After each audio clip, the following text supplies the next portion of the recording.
Chapter 1 of A Little Princess by Frances Hodgson Burnett. Chapter 1. Sarah. Once, on a dark winter's day, when the yellow fog hung so thick and heavy in the streets of London that the lamps were lighted and the shop windows blazed with gas as they do at night, an odd-looking little girl sat in a cab with her father, and was driven rather slowly through the big thoroughfares. She sat with her feet tucked under her, and leaned against her father, who held her in his arm as she stared out of the window at the passing people with a queer old-fashioned thoughtfulness in her big eyes. She was such a little girl that one did not expect to see such a look on her small face. It would have been an old look for a child of 12, and Sarah Crewe was only 7. The fact was, however, that she was always dreaming and thinking odd things, and she could not herself remember any time when she had not been thinking things about grown-up people in the world they belonged to. She felt as if she had lived a long, long time. At this moment she was remembering the voyage she had just made from Bombay with her father, Captain Crewe. She was thinking of the big ship, of the lascars passing silently to and fro on it, of the children playing about on the hot deck, and of some of the young officers' wives who used to try to make her talk to them and laugh at the things she said. Principally, she was thinking of what a queer thing it was that at one time one was in India in the blazing sun, and then in the middle of the ocean, and then driving in a strange vehicle through strange streets where the day was as dark as the night. She found this so puzzling that she moved closer to her father. "Papa," she said in a low, mysterious little voice, which was almost a whisper. "Papa." "What is it, darling?" Captain Crewe answered, holding her closer and looking down into her face. "What is Sarah thinking of?" "Is this the place?" Sarah whispered, cuddling still closer to him. "Is it, papa?" "Yes, little Sarah, it is. We have reached it at last." And though she was only 7 years old, she knew that he felt sad when he said it. It seemed to her many years since he had begun to prepare her mind for the place, as she always called it. Her mother had died when she was born, so she had never known or missed her. Her young, handsome, rich, petting father seemed to be the only relation she had in the world. They had always played together and been fond of each other. She only knew he was rich because she had heard people say so when they thought she was not listening, and she had also heard them say that when she grew up she would be rich too. She did not know all that being rich meant. She had always lived in a beautiful bungalow, and had been used to seeing many servants who made salaams to her and called her Missy Sahib, and gave her her own way in everything. She had had toys and pets and an ayah who worshipped her, and she had gradually learned that people who were rich had these things. That, however, was all she knew about it. During her short life only one thing had troubled her, and that thing was the place she was to be taken to some day. The climate of India was very bad for children, and as soon as possible they were sent away from it, generally to England and to school. She had seen other children go away, and had heard their fathers and mothers talk about the letters they received from them. She had known that she would be obliged to go also, and though sometimes her father's stories of the voyage and the new country had attracted her, she had been troubled by the thought that he could not stay with her. "Couldn't you go to that place with me, papa?" she had asked when she was 5 years old. "Couldn't you go to school too? I would help you with your lessons." "But you will not have to stay for a very long time, little Sarah," he had always said. "You will go to a nice house where there will be a lot of little girls, and you will play together, and I will send you plenty of books, and you will grow so fast that it will seem scarcely a year before you are big enough and clever enough to come back and take care of papa." She had liked to think of that, to keep the house for her father, to ride with him and sit at the head of his table when he had dinner parties, to talk to him and read his books. That would be what she would like most in the world, and if one must go away to the place in England to attain it, she must make up her mind to go. She did not care very much for other little girls, but if she had plenty of books she could console herself. She liked books more than anything else, and was, in fact, always inventing stories of beautiful things and telling them to herself. Sometimes she had told them to her father, and he had liked them as much as she did. "Well, papa," she said softly, "if we are here, I suppose we must be resigned." He laughed at her old-fashioned speech and kissed her. He was really not at all resigned himself, though he knew he must keep that a secret. His quaint little Sarah had been a great companion to him, and he felt he would be a lonely fellow when, on his return to India, he went into his bungalow, knowing he need not expect to see the small figure in its white frock come forward to meet him. So he held her very closely in his arms as the cab rolled into the big, dull square in which stood the house which was their destination. It was a big, dull brick house, exactly like all the others in its row, but that on the front door there shone a brass plate on which was engraved in black letters, "Miss Minchin, Select Seminary for Young Ladies." "Here we are, Sarah," said Captain Crewe, making his voice sound as cheerful as possible. Then he lifted her out of the cab, and they mounted the steps and rang the bell. Sarah often thought afterward that the house was somehow exactly like Miss Minchin. It was respectable and well furnished, but everything in it was ugly, and the very armchairs seemed to have hard bones in them. In the hall everything was hard and polished, even the red cheeks of the moon face on the tall clock in the corner had a severe varnished look. The drawing room into which they were ushered was covered by a carpet with a square pattern upon it, the chairs were square, and a heavy marble timepiece stood upon the heavy marble mantel. As she sat down in one of the stiff mahogany chairs, Sarah cast one of her quick looks about her. "I don't like it, Papa," she said, "but then I dare say soldiers, even brave ones, don't really like going into battle." Captain Crewe laughed outright at this. He was young and full of fun, and he never tired of hearing Sarah's queer speeches. "Oh, little Sarah," he said, "what shall I do when I have no one to say solemn things to me? No one else is as solemn as you are." "But why do solemn things make you laugh so?" inquired Sarah. "Because you are such fun when you say them," he answered, laughing still more. And then suddenly he swept her into his arms and kissed her very hard, stopping laughing all at once, and looking almost as if tears had come into his eyes. It was just then that Miss Minchin entered the room. She was very like her house, Sarah felt, tall and dull and respectable and ugly. She had large, cold, fishy eyes, and a large, cold, fishy smile. It spread itself into a very large smile when she saw Sarah and Captain Crewe. She had heard a great many desirable things of the young soldier from the lady who had recommended her school to him. Among other things, she had heard that he was a rich father who was willing to spend a great deal of money on his little daughter. "It will be a great privilege to have charge of such a beautiful and promising child, Captain Crewe," she said, taking Sarah's hand and stroking it. "Lady Meredith has told me of her unusual cleverness. A clever child is a great treasure in an establishment like mine." Sarah stood quietly, with her eyes fixed upon Miss Minchin's face. She was thinking something odd as usual. "Why does she say I'm a beautiful child?" she was thinking. "I am not beautiful at all. Colonel Granger's little girl, Isabel, is beautiful. She has dimples and rose-coloured cheeks, and long hair the colour of gold. I have short black hair and green eyes, besides which I am a thin child and not fair in the least. I am one of the ugliest children I ever saw. She is beginning by telling a story." She was mistaken, however, in thinking she was an ugly child. She was not in the least like Isabel Grange, who had been the beauty of the regiment, but she had an odd charm of her own. She was a slim, supple creature, rather tall for her age, and had an intense, attractive little face. Her hair was heavy and quite black, and only curled at the tips. Her eyes were greenish grey, it is true, but they were big, wonderful eyes, with long black lashes, and though she herself did not like the colour of them, many other people did.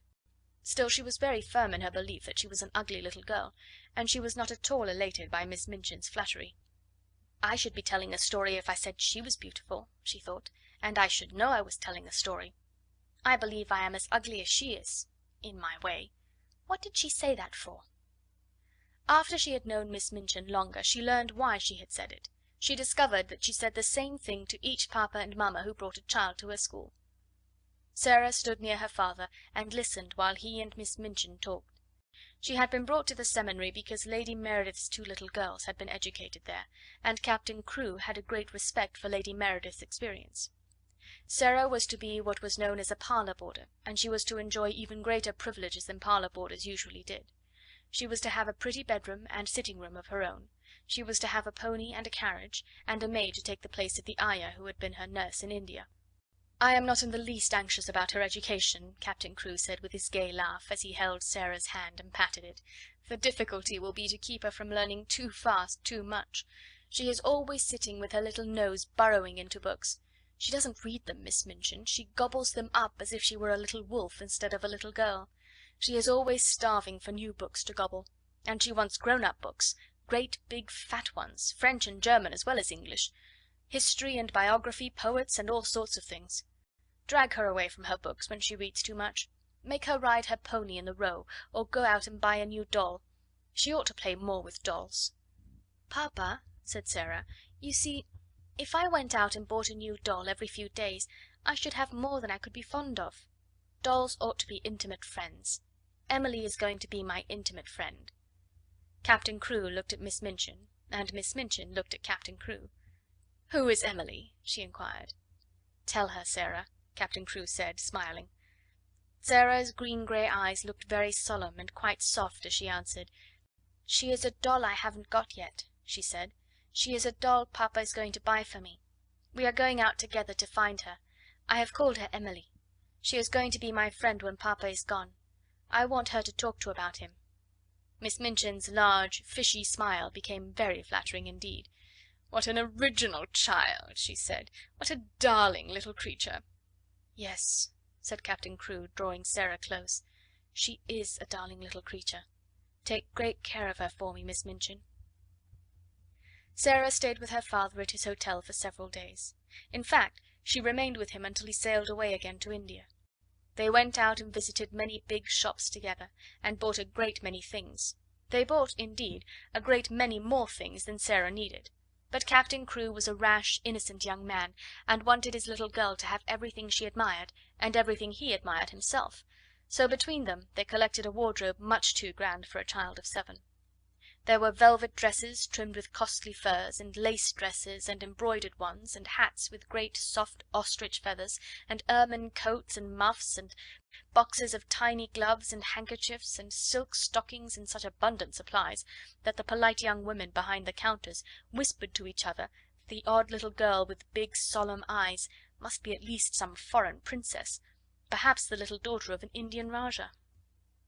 And at last they found Emily, but they went to a number of toy shops and looked at a great many dolls before they discovered her. "I want her to look as if she wasn't a doll really," Sarah said. "I want her to look as if she listens when I talk to her. The trouble with dolls, Papa," and she put her head on one side and reflected as she said it, "the trouble with dolls is that they never seem to hear." So they looked at big ones and little ones, at dolls with black eyes and dolls with blue, at dolls with brown curls and dolls with golden braids, dolls dressed and dolls undressed. "You see," Sarah said, when they were examining one who had no clothes, "if, when I find her, she has no frocks, we can take her to a dressmaker and have her things made to fit. They will fit better if they are tried on." After a number of disappointments they decided to walk and look in at the shop windows and let the cab follow them. They had passed 2 or 3 places without even going in, when, as they were approaching a shop which was really not a very large one, Sarah suddenly started and clutched her father's arm. "Oh, Papa!" she cried, "there is Emily!" A flush had risen to her face, and there was an expression in her green-grey eyes as if she had just recognized someone she was intimate with and fond of. "She's actually waiting there for us," she said. "Let us go in to her." "Dear me," said Captain Crewe, "I feel as if we ought to have someone to introduce us." "You must introduce me, and I will introduce you," said Sarah. "But I knew her the minute I saw her, so perhaps she knew me too." Perhaps she had known her. She had certainly a very intelligent expression in her eyes when Sarah took her in her arms. She was a large doll, but not too large to carry about easily. She had naturally curling golden brown hair, which hung like a mantle about her, and her eyes were a deep, clear grey blue, with soft, thick eyelashes, which were real eyelashes, and not mere painted lines. "Of course," said Sarah, looking into her face as she held her on her knee. "Of course, Papa, this is Emily." So Emily was bought and actually taken to a children's outfitter's shop and measured for a wardrobe as grand as Sarah's own. She had lace frocks too, and velvet and muslin ones, and hats and coats, and beautiful lace-trimmed underclothes, and gloves and handkerchiefs and furs. "I should like her always to look as if she was a child with a good mother," said Sarah. "I'm her mother, though I'm going to make a companion of her." Captain Crewe would really have enjoyed the shopping tremendously, but that a sad thought kept tugging at his heart. This all meant that he was going to be separated from his beloved, quaint little comrade. He got out of his bed in the middle of that night, and went and stood looking down at Sarah, who lay asleep with Emily in her arms. Her black hair was spread out on the pillow, and Emily's golden brown hair mingled with it.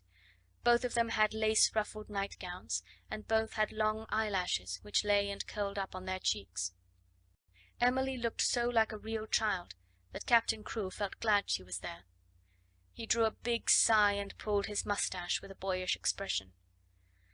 "Hey-ho, little Sarah," he said to himself. "I don't believe you know how much your daddy will miss you." The next day he took her to Miss Minchin's and left her there. He was to sail away the next morning. He explained to Miss Minchin that his solicitors, Messrs. Barrow and Skipworth, had charge of his affairs in England, and would give her any advice she wanted, and that they would pay the bill she sent him for Sarah's expenses. He would write to Sarah twice a week, and she was to be given every pleasure she asked for. "She is a sensible little thing, and she never wants anything it isn't safe to give her," he said. Then he went with Sarah into a little sitting room, and they bade each other good-bye. Sarah sat on his knee and held the lapels of his coat in her small hands, and looked long and hard at his face. "Are you learning me by heart, little Sarah?" he said, stroking her hair. "No," she answered. "I know you by heart. You are inside my heart." And they put their arms round each other and kissed as if they would never let each other go. When the cab drove away from the door, Sarah was sitting on the floor of her sitting room, with her hands under her chin, and her eyes following it until it had turned the corner of the square. Emily was sitting by her, and she looked after it too. When Miss Minchin sent her sister, Miss Amelia, to see what the child was doing, she found she could not open the door. "I have locked it," said a queer, polite little voice from inside. "I want to be quite by myself, if you please." Miss Amelia was fat and dumpy, and stood very much in awe of her sister. She was really the better-natured person of the two, but she never disobeyed Miss Minchin. She went downstairs again, looking almost alarmed. "I never saw such a funny, old-fashioned child, sister," she said. "She has locked herself in, and she is not making the least particle of noise." "It is much better than if she kicked and screamed, as some of them do," Miss Minchin answered. "I expected that a child as much spoiled as she is would set the whole house in an uproar. If ever a child was given her own way in everything, she is." "I've been opening her trunks and putting her things away," said Miss Amelia. "I never saw anything like them. Sable and ermine on her coats, and real Valenciennes lace on her underclothing. You have seen some of her clothes. What do you think of them?" "I think they are perfectly ridiculous," replied Miss Minchin sharply. "But they will look very well at the head of the line when we take the school children to church on Sunday. She has been provided for as if she were a little princess." And upstairs in the locked room Sarah and Emily sat on the floor and stared at the corner round which the cab had disappeared, while Captain Crewe looked backward, waving and kissing his hand as if he could not bear to stop.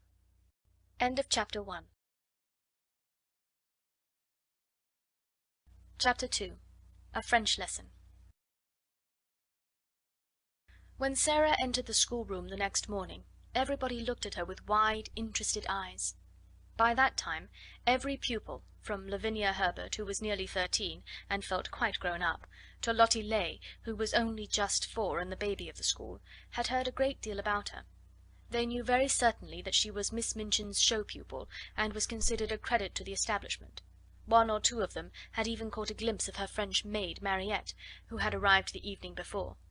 Lavinia had managed to pass Sarah's room when the door was open, and had seen Mariette opening a box which had arrived late from some shop. "It was full of petticoats with lace frills on them, frills and frills," she whispered to her friend Jessie as she bent over her geography. "I saw her shaking them out. I heard Miss Minchin say to Miss Amelia that her clothes were so grand that they were ridiculous for a child. My mamma says that children should be dressed simply. She's got one of those petticoats on now. I saw it when she sat down."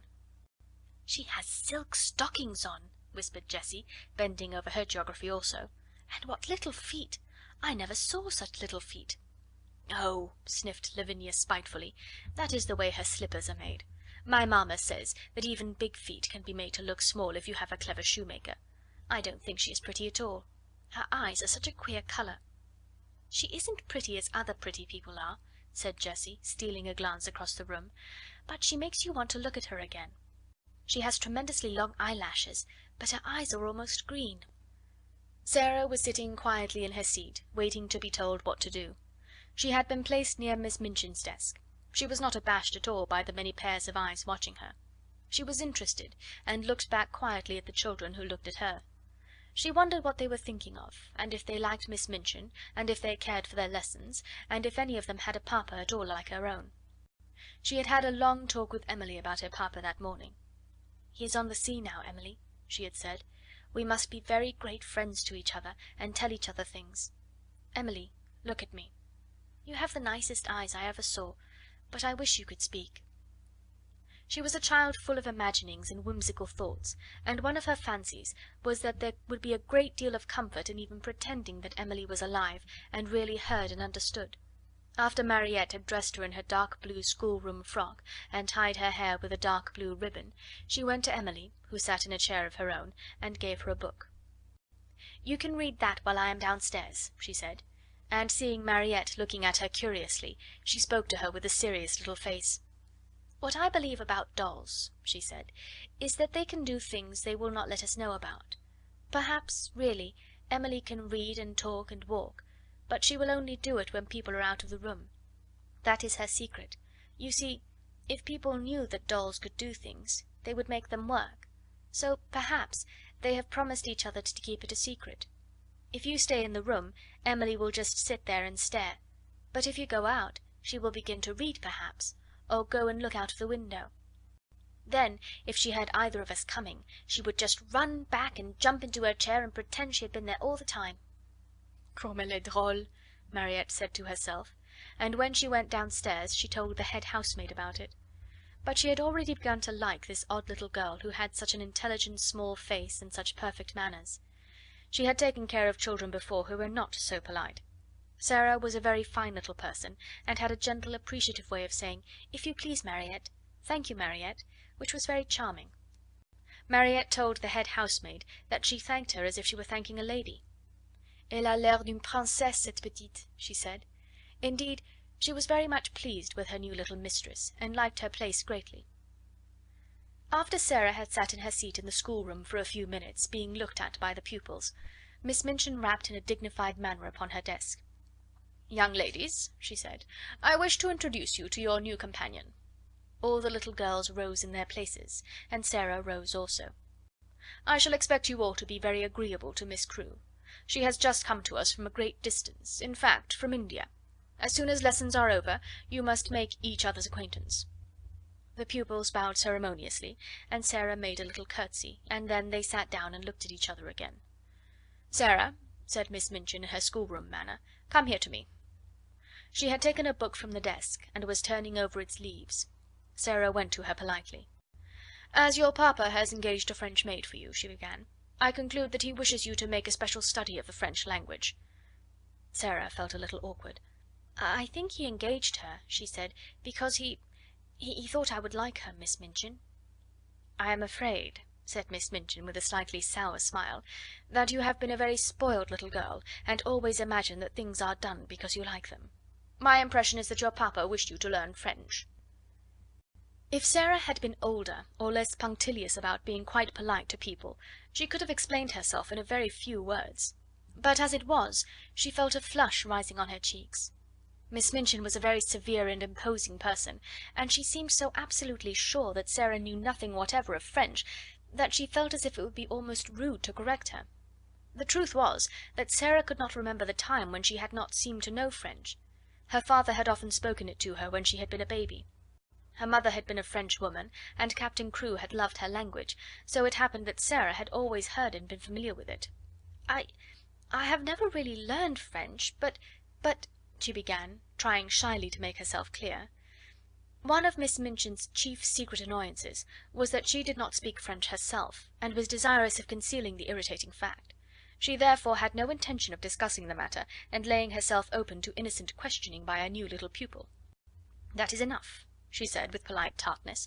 "If you have not learned, you must begin at once. The French master, Monsieur Dufarge, will be here in a few minutes. Take this book and look at it until he arrives." Sarah's cheeks felt warm. She went back to her seat and opened the book. She looked at the first page with a grave face. She knew it would be rude to smile, and she was very determined not to be rude, but it was very odd to find herself expected to study a page which told her that le père meant the father, and la mère meant the mother. Miss Minchin glanced toward her scrutinisingly. "You look rather cross, Sarah," she said. "I am sorry you do not like the idea of learning French." "I am very fond of it," answered Sarah, thinking she would try again. "But " "You must not say 'but' when you are told to do things," said Miss Minchin. "Look at your book again." And Sarah did so, and did not smile, even when she found that le fils meant the son, and le frère meant the brother. "When Monsieur Dufarge comes," she thought, "I can make him understand." Monsieur Dufarge arrived very shortly afterward. He was a very nice, intelligent, middle-aged Frenchman, and he looked interested when his eyes fell upon Sarah, trying politely to seem absorbed in her little book of phrases. "Is this a new pupil for me, madame?" he said to Miss Minchin. "I hope that is my good fortune. Her papa, Captain Crewe, is very anxious that she should begin the language, but I am afraid she has a childish prejudice against it. She does not seem to wish to learn," said Miss Minchin. "I am sorry of that, mademoiselle," he said kindly to Sarah. "Perhaps when we begin to study together I may show you that it is a charming tongue." Little Sarah rose in her seat. She was beginning to feel rather desperate, as if she were almost in disgrace. She looked up into Monsieur Dufarge's face with her big green grey eyes, and they were quite innocently appealing. She knew that he would understand as soon as she spoke. She began to explain quite simply in pretty and fluent French. Madame had not understood. She had not learned French exactly, not out of books, but her papa and other people had always spoken it to her, and she had read it and written it as she had read and written English. Her papa loved it, and she loved it because he did. Her dear mamma, who had died when she was born, had been French. She would be glad to learn anything monsieur would teach her, but what she had tried to explain to madame was that she already knew the words in this book, and she held out the little book of phrases. When she began to speak, Miss Minchin started quite violently, and sat staring at her over her eyeglasses almost indignantly until she finished. Monsieur Dufarge began to smile, and his smile was one of great pleasure. To hear this pretty childish voice speaking his own language so simply and charmingly made him feel almost as if he were in his native land, which in dark, foggy days in London sometimes seemed worlds away. When she had finished, he took the phrase book from her, with a look almost affectionate, but he spoke to Miss Minchin. "Ah, madame," he said, "there is not much I can teach her. She has not learned French. She is French. Her accent is exquisite." "You ought to have told me," exclaimed Miss Minchin, much mortified, turning to Sarah. I tried," said Sarah. I suppose I did not begin right."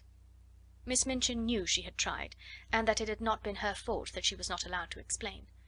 And when she saw that the pupils had been listening, and that Lavinia and Jessie were giggling behind their French grammars, she felt infuriated. "Silence, young ladies!" she said severely, rapping upon the desk. "Silence at once!" And she began from that minute to feel rather a grudge against her show pupil.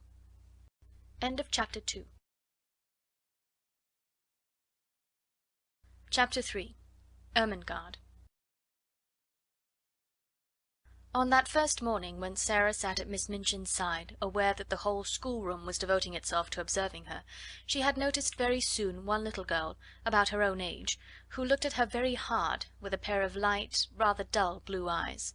She was a fat child, who did not look as if she were in the least clever, but she had a good-naturedly pouting mouth. Her flaxen hair was braided in a tight pigtail, tied with a ribbon, and she had pulled this pigtail round her neck, and was biting the end of the ribbon, resting her elbows on the desk, as she stared wonderingly at the new pupil. When Monsieur Dufarge began to speak to Sarah, she looked a little frightened, and when Sarah stepped forward and, looking at him with the innocent appealing eyes, answered him, without any warning, in French, the fat little girl gave a startled jump, and grew quite red in her awed amazement. Having wept hopeless tears for weeks in her efforts to remember that la mère meant the mother and le père the father, when one spoke sensible English, it was almost too much for her suddenly to find herself listening to a child her own age, who seemed not only quite familiar with these words, but apparently knew any number of others, and could mix them up with verbs as if they were mere trifles. She stared so hard and bit the ribbon on her pigtail so fast that she attracted the attention of Miss Minchin, who, feeling extremely cross at the moment, immediately pounced upon her. "Miss St. John!" she exclaimed severely. "What do you mean by such conduct? Remove your elbows. Take your ribbon out of your mouth. Sit up at once." Upon which Miss St. John gave another jump, and when Lavinia and Jessie tittered, she became redder than ever, so red indeed that she almost looked as if tears were coming into her poor dull childish eyes. And Sarah saw her, and was so sorry for her that she began rather to like her and to want to be her friend. It was a way of hers to always want to spring into any fray in which someone was made uncomfortable or unhappy. If Sarah had been a boy, and lived a few centuries ago, her father used to say, she would have gone about the country with her sword drawn, rescuing and defending everyone in distress. She always wants to fight when she sees people in trouble. So she took rather a fancy to fat, slow little Miss St. John, and kept glancing toward her through the morning. She saw that lessons were no easy matter to her, and that there was no danger of her ever being spoiled by being treated as a show pupil. Her French lesson was a pathetic thing. Her pronunciation made even Monsieur Dufarge smile in spite of himself, and Lavinia and Jessie, and the more fortunate girls, either giggled or looked at her in wondering disdain. But Sarah did not laugh. She tried to look as if she did not hear when Miss St. John called le bon pain li bon pain. She had a fine, hot little temper of her own, and it made her feel rather savage when she heard the titters and saw the poor, stupid, distressed child's face. "It isn't funny, really," she said between her teeth, as she bent over her book. "They ought not to laugh." When lessons were over, and the pupils gathered together in groups to talk, Sarah looked for Miss St. John, and finding her bundled rather disconsolately in a window seat, she walked over to her and spoke. She only said the kind of thing little girls always say to each other by way of beginning an acquaintance, but there was something friendly about Sarah, and people always felt it. "What is your name?" she said. To explain Miss St. John's amazement, one must recall that a new pupil is, for a short time, a somewhat uncertain thing, and of this new pupil the entire school had talked the night before, until it fell asleep quite exhausted by excitement and contradictory stories. A new pupil with a carriage and a pony and a maid and a voyage from India to discuss was not an ordinary acquaintance. "My name's Ermengarde St. John," she answered. "Mine is Sarah Crewe," said Sarah. "Yours is very pretty. It sounds like a story book." "Do you like it?" fluttered Ermengarde. I like yours." Miss St. John's chief trouble in life was that she had a clever father. Sometimes this seemed to her a dreadful calamity. If you have a father who knows everything, who speaks 7 or 8 languages, and has thousands of volumes which he has apparently learned by heart, he frequently expects you to be familiar with the contents of your lesson books at least, and it is not improbable that he will feel you ought to be able to remember a few incidents of history and to write a French exercise. Ermengarde was a severe trial to Mr. St. John. He could not understand how a child of his could be a notably and unmistakably dull creature who never shone in anything. "Good heavens!" he had said more than once, as he stared at her, "there are times when I think she is as stupid as her Aunt Eliza." If her Aunt Eliza had been slow to learn and quick to forget a thing entirely when she had learned it, Ermengarde was strikingly like her. She was the monumental dunce of the school, and it could not be denied. "She must be made to learn," her father said to Miss Minchin. Consequently, Ermengarde spent the greater part of her life in disgrace or in tears. She learned things and forgot them, or if she remembered them she did not understand them. So it was natural that, having made Sarah's acquaintance, she should sit and stare at her with profound admiration. "You can speak French, can't you?" she said respectfully. Sarah got onto the window seat, which was a big deep one, and tucking up her feet, sat with her hands clasped around her knees. "I can speak it because I've heard it all my life," she answered. "You could speak it if you had always heard it." "Oh, no, I couldn't," said Ermengarde. "I never could speak it." "Why?" inquired Sarah curiously. Ermengarde shook her head so that the pigtail wobbled. "You heard me just now," she said. "I'm always like that. I can't say the words. They're so queer." She paused a moment, and then added with a touch of awe in her voice, "You're clever, aren't you?" Sarah looked out of the window into the dingy square, where the sparrows were hopping and twittering on the wet iron railings and the sooty branches of the trees. She reflected a few moments. She had heard it said very often that she was clever, and she wondered if she was, and if she was, how it had happened. "I don't know," she said. "I can't tell." Then, seeing a mournful look on the round chubby face, she gave a little laugh and changed the subject. "Would you like to see Emily?" she inquired. "Who is Emily?" Ermengarde asked, just as Miss Minchin had done. "Come up to my room and see," said Sarah, holding out her hand. They jumped down from the window seat together and went upstairs.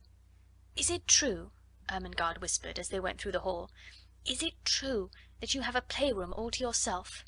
"Yes," Sarah answered. "Papa asked Miss Minchin to let me have one because well, it was because when I play I make up stories and tell them to myself, and I don't like people to hear me. It spoils it if I think people listen."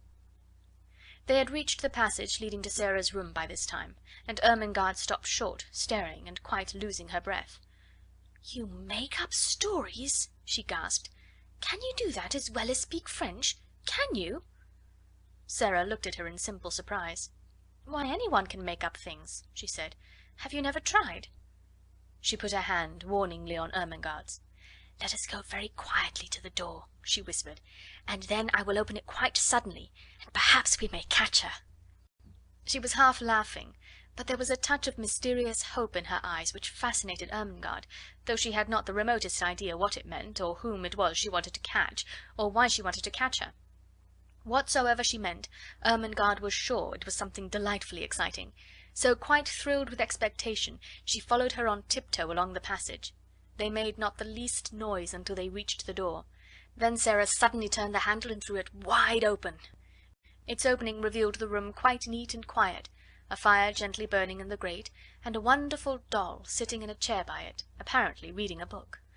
"Oh, she got back to her seat before we could see her," Sarah explained. "Of course they always do. They're as quick as lightning." Ermengarde looked from her to the doll and back again. "Can she walk?" she asked breathlessly. "Yes," answered Sarah. "At least I believe she can. At least I pretend I believe she can, and that makes it seem as if it were true. Have you never pretended things?" "No," said Ermengarde. "Never. Tell me about it." She was so bewitched by this odd new companion that she actually stared at Sarah instead of at Emily, notwithstanding that Emily was the most attractive doll person she had ever seen. "Let us sit down," said Sarah, "and I will tell you. It's so easy that when you begin you can't stop. You just go on and on doing it always, and it's beautiful. Emily, you must listen. This is Ermengarde St. John, Emily. Ermengarde, this is Emily. Would you like to hold her?" "Oh, may I?" said Ermengarde. "May I really? She's beautiful." And Emily was put into her arms. Never in her dull, short life had Miss St. John dreamed of such an hour as the one she spent with the queer new pupil before they heard the lunch bell ring and were obliged to go downstairs. Sarah sat upon the hearth rug and told her strange things. She sat rather huddled up, and her green eyes shone and her cheeks flushed. She told stories of the voyage and stories of India, but what fascinated Ermengarde the most was her fancy about the dolls who walked and talked, and who could do anything they chose when the human beings were out of the room, but who must keep their powers a secret, and so flew back to their places like lightning when people returned to the room. "We couldn't do it," said Sarah seriously. "You see, it's a kind of magic." Once, when she was relating the story of the search for Emily, Ermengarde saw her face suddenly change. A cloud seemed to pass over it and put out the light in her shining eyes. She drew her breath in so sharply that it made a funny, sad little sound, and then she shut her lips and held them tightly closed, as if she was determined either to do or not to do something. Ermengarde had an idea that if she had been like any other little girl she might have suddenly burst out sobbing and crying. But she did not. "Have you a pain?" Ermengarde ventured. "Yes," Sarah answered after a moment's silence, "but it is not in my body." Then she added something in a low voice, which she tried to keep quite steady, and it was this: "Do you love your father more than anything else in the whole world?"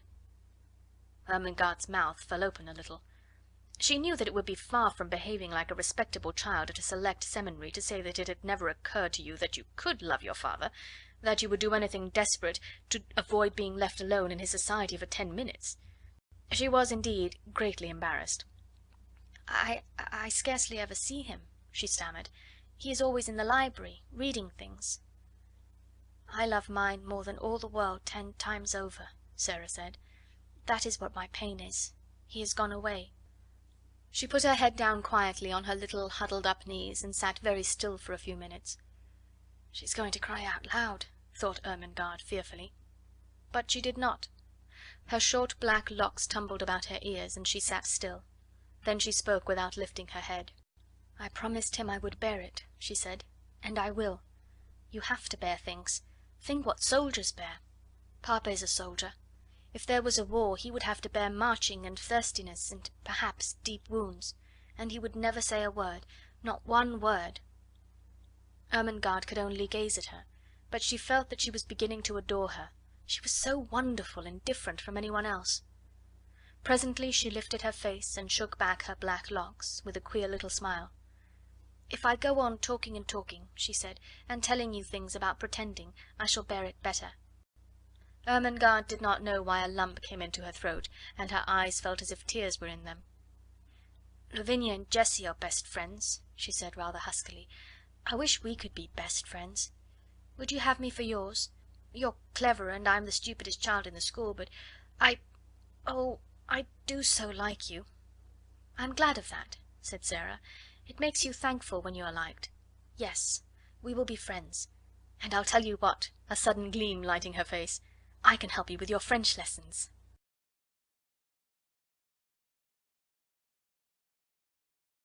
Chapter 4.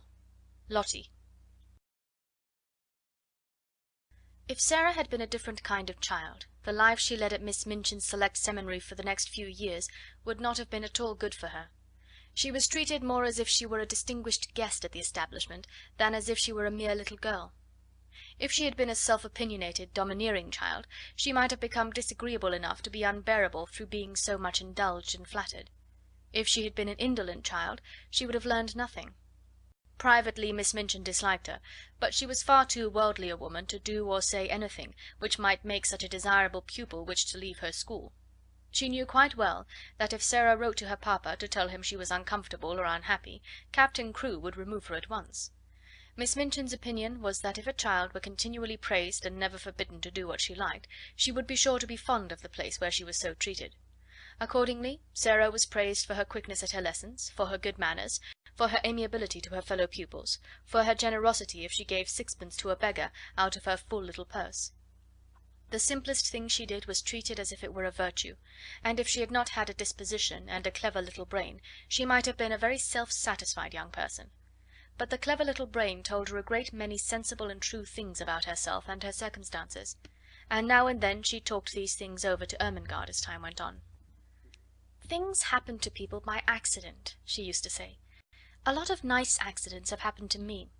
It just happened that I always liked lessons and books, and could remember things when I learned them.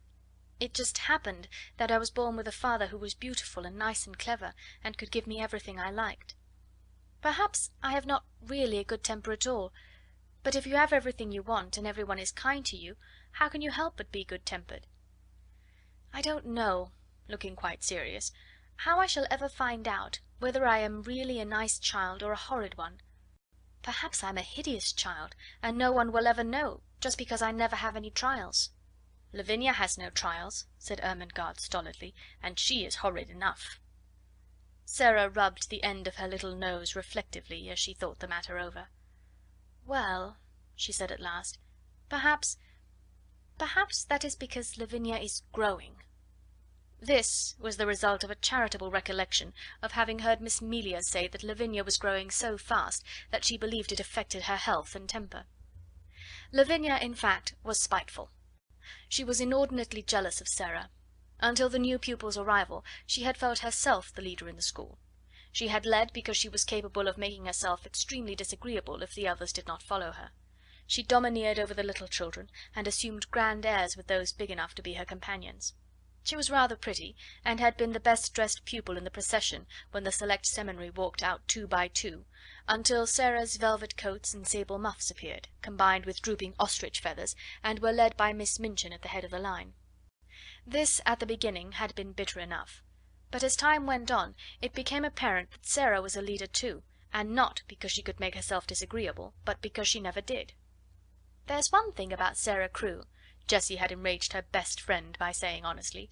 "She's never grand about herself the least bit, and you know she might be, Lavvy. I believe I couldn't help being, just a little, if I had so many fine things and was made such a fuss over. It's disgusting the way Miss Minchin shows her off when parents come." "Dear Sarah must come into the drawing-room and talk to Mrs. Musgrave about India," mimicked Lavinia in her most highly flavoured imitation of Miss Minchin. "Dear Sarah must speak French to Lady Pitkin. Her accent is so perfect." She didn't learn her French at the seminary, at any rate. And there's nothing so clever in her knowing it. She says herself she didn't learn it at all. She just picked it up because she always heard her papa speak it. And as to her papa, there is nothing so grand in being an Indian officer." "Well," said Jessie slowly, "he's killed tigers. He killed the one in the skin Sarah has in her room. That's why she likes it so. She lies on it and strokes its head, and talks to it as if it was a cat." "She's always doing something silly," snapped Lavinia. "My mamma says that way of hers of pretending things is silly. She says she will grow up eccentric." It was quite true that Sarah was never grand. She was a friendly little soul, and shared her privileges and belongings with a free hand. The little ones, who were accustomed to being disdained and ordered out of the way by mature ladies aged 10 and 12, were never made to cry by this most envied of them all.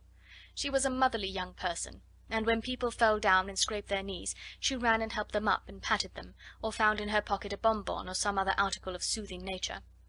She never pushed them out of her way, or alluded to their years as a humiliation and a blot upon their small characters.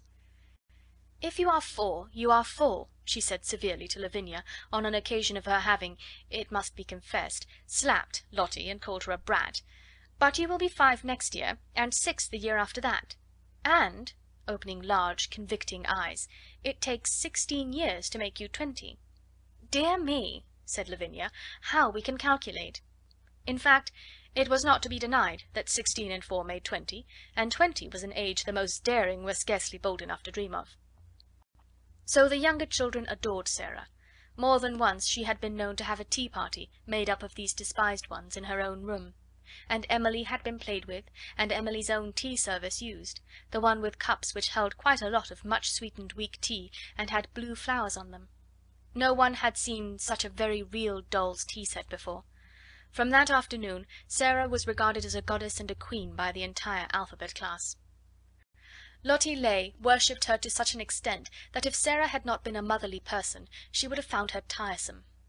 Lottie had been sent to school by a rather flighty young papa, who could not imagine what else to do with her. Her young mother had died, and as the child had been treated like a favourite doll, or a very spoiled pet monkey or lap dog ever since the first hour of her life, she was a very appalling little creature. When she wanted anything, or did not want anything, she wept and howled, and as she always wanted the things she could not have, and did not want the things that were best for her, her shrill little voice was usually to be heard uplifted in wails in one part of the house or another. Her strongest weapon was that in some mysterious way she had found out that a very small girl who had lost her mother was a person who ought to be pitied and made much of. She had probably heard some grown-up people talking her over in the early days after her mother's death. So it became her habit to make great use of this knowledge. The first time Sarah took her in charge was one morning when, on passing a sitting-room, she heard both Miss Minchin and Miss Amelia trying to suppress the angry wails of some child who, evidently, refused to be silenced. She refused so strenuously, indeed, that Miss Minchin was obliged to almost shout, in a stately and severe manner, to make herself heard. "What is she crying for?" she almost yelled.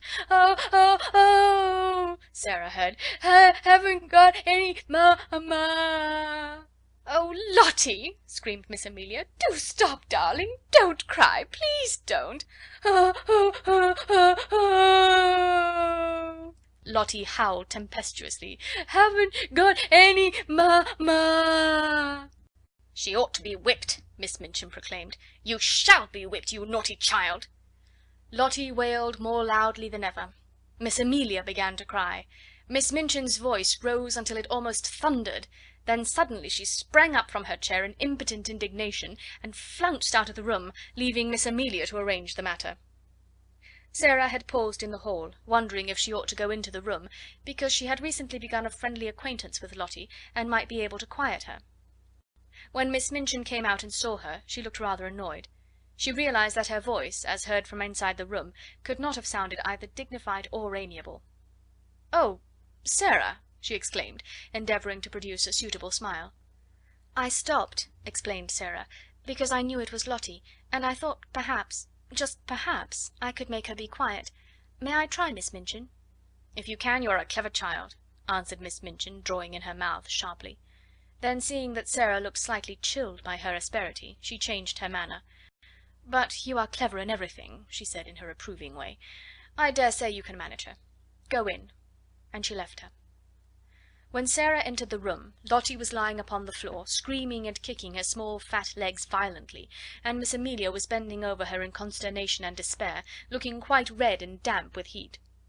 Lottie had always found, when in her own nursery at home, that kicking and screaming would always be quieted by any means she insisted on. Poor plump Miss Amelia was trying first one method and then another. "Poor darling," she said one moment, "I know you haven't any mamma, poor—" Then in quite another tone, "If you don't stop, Lottie, I will shake you.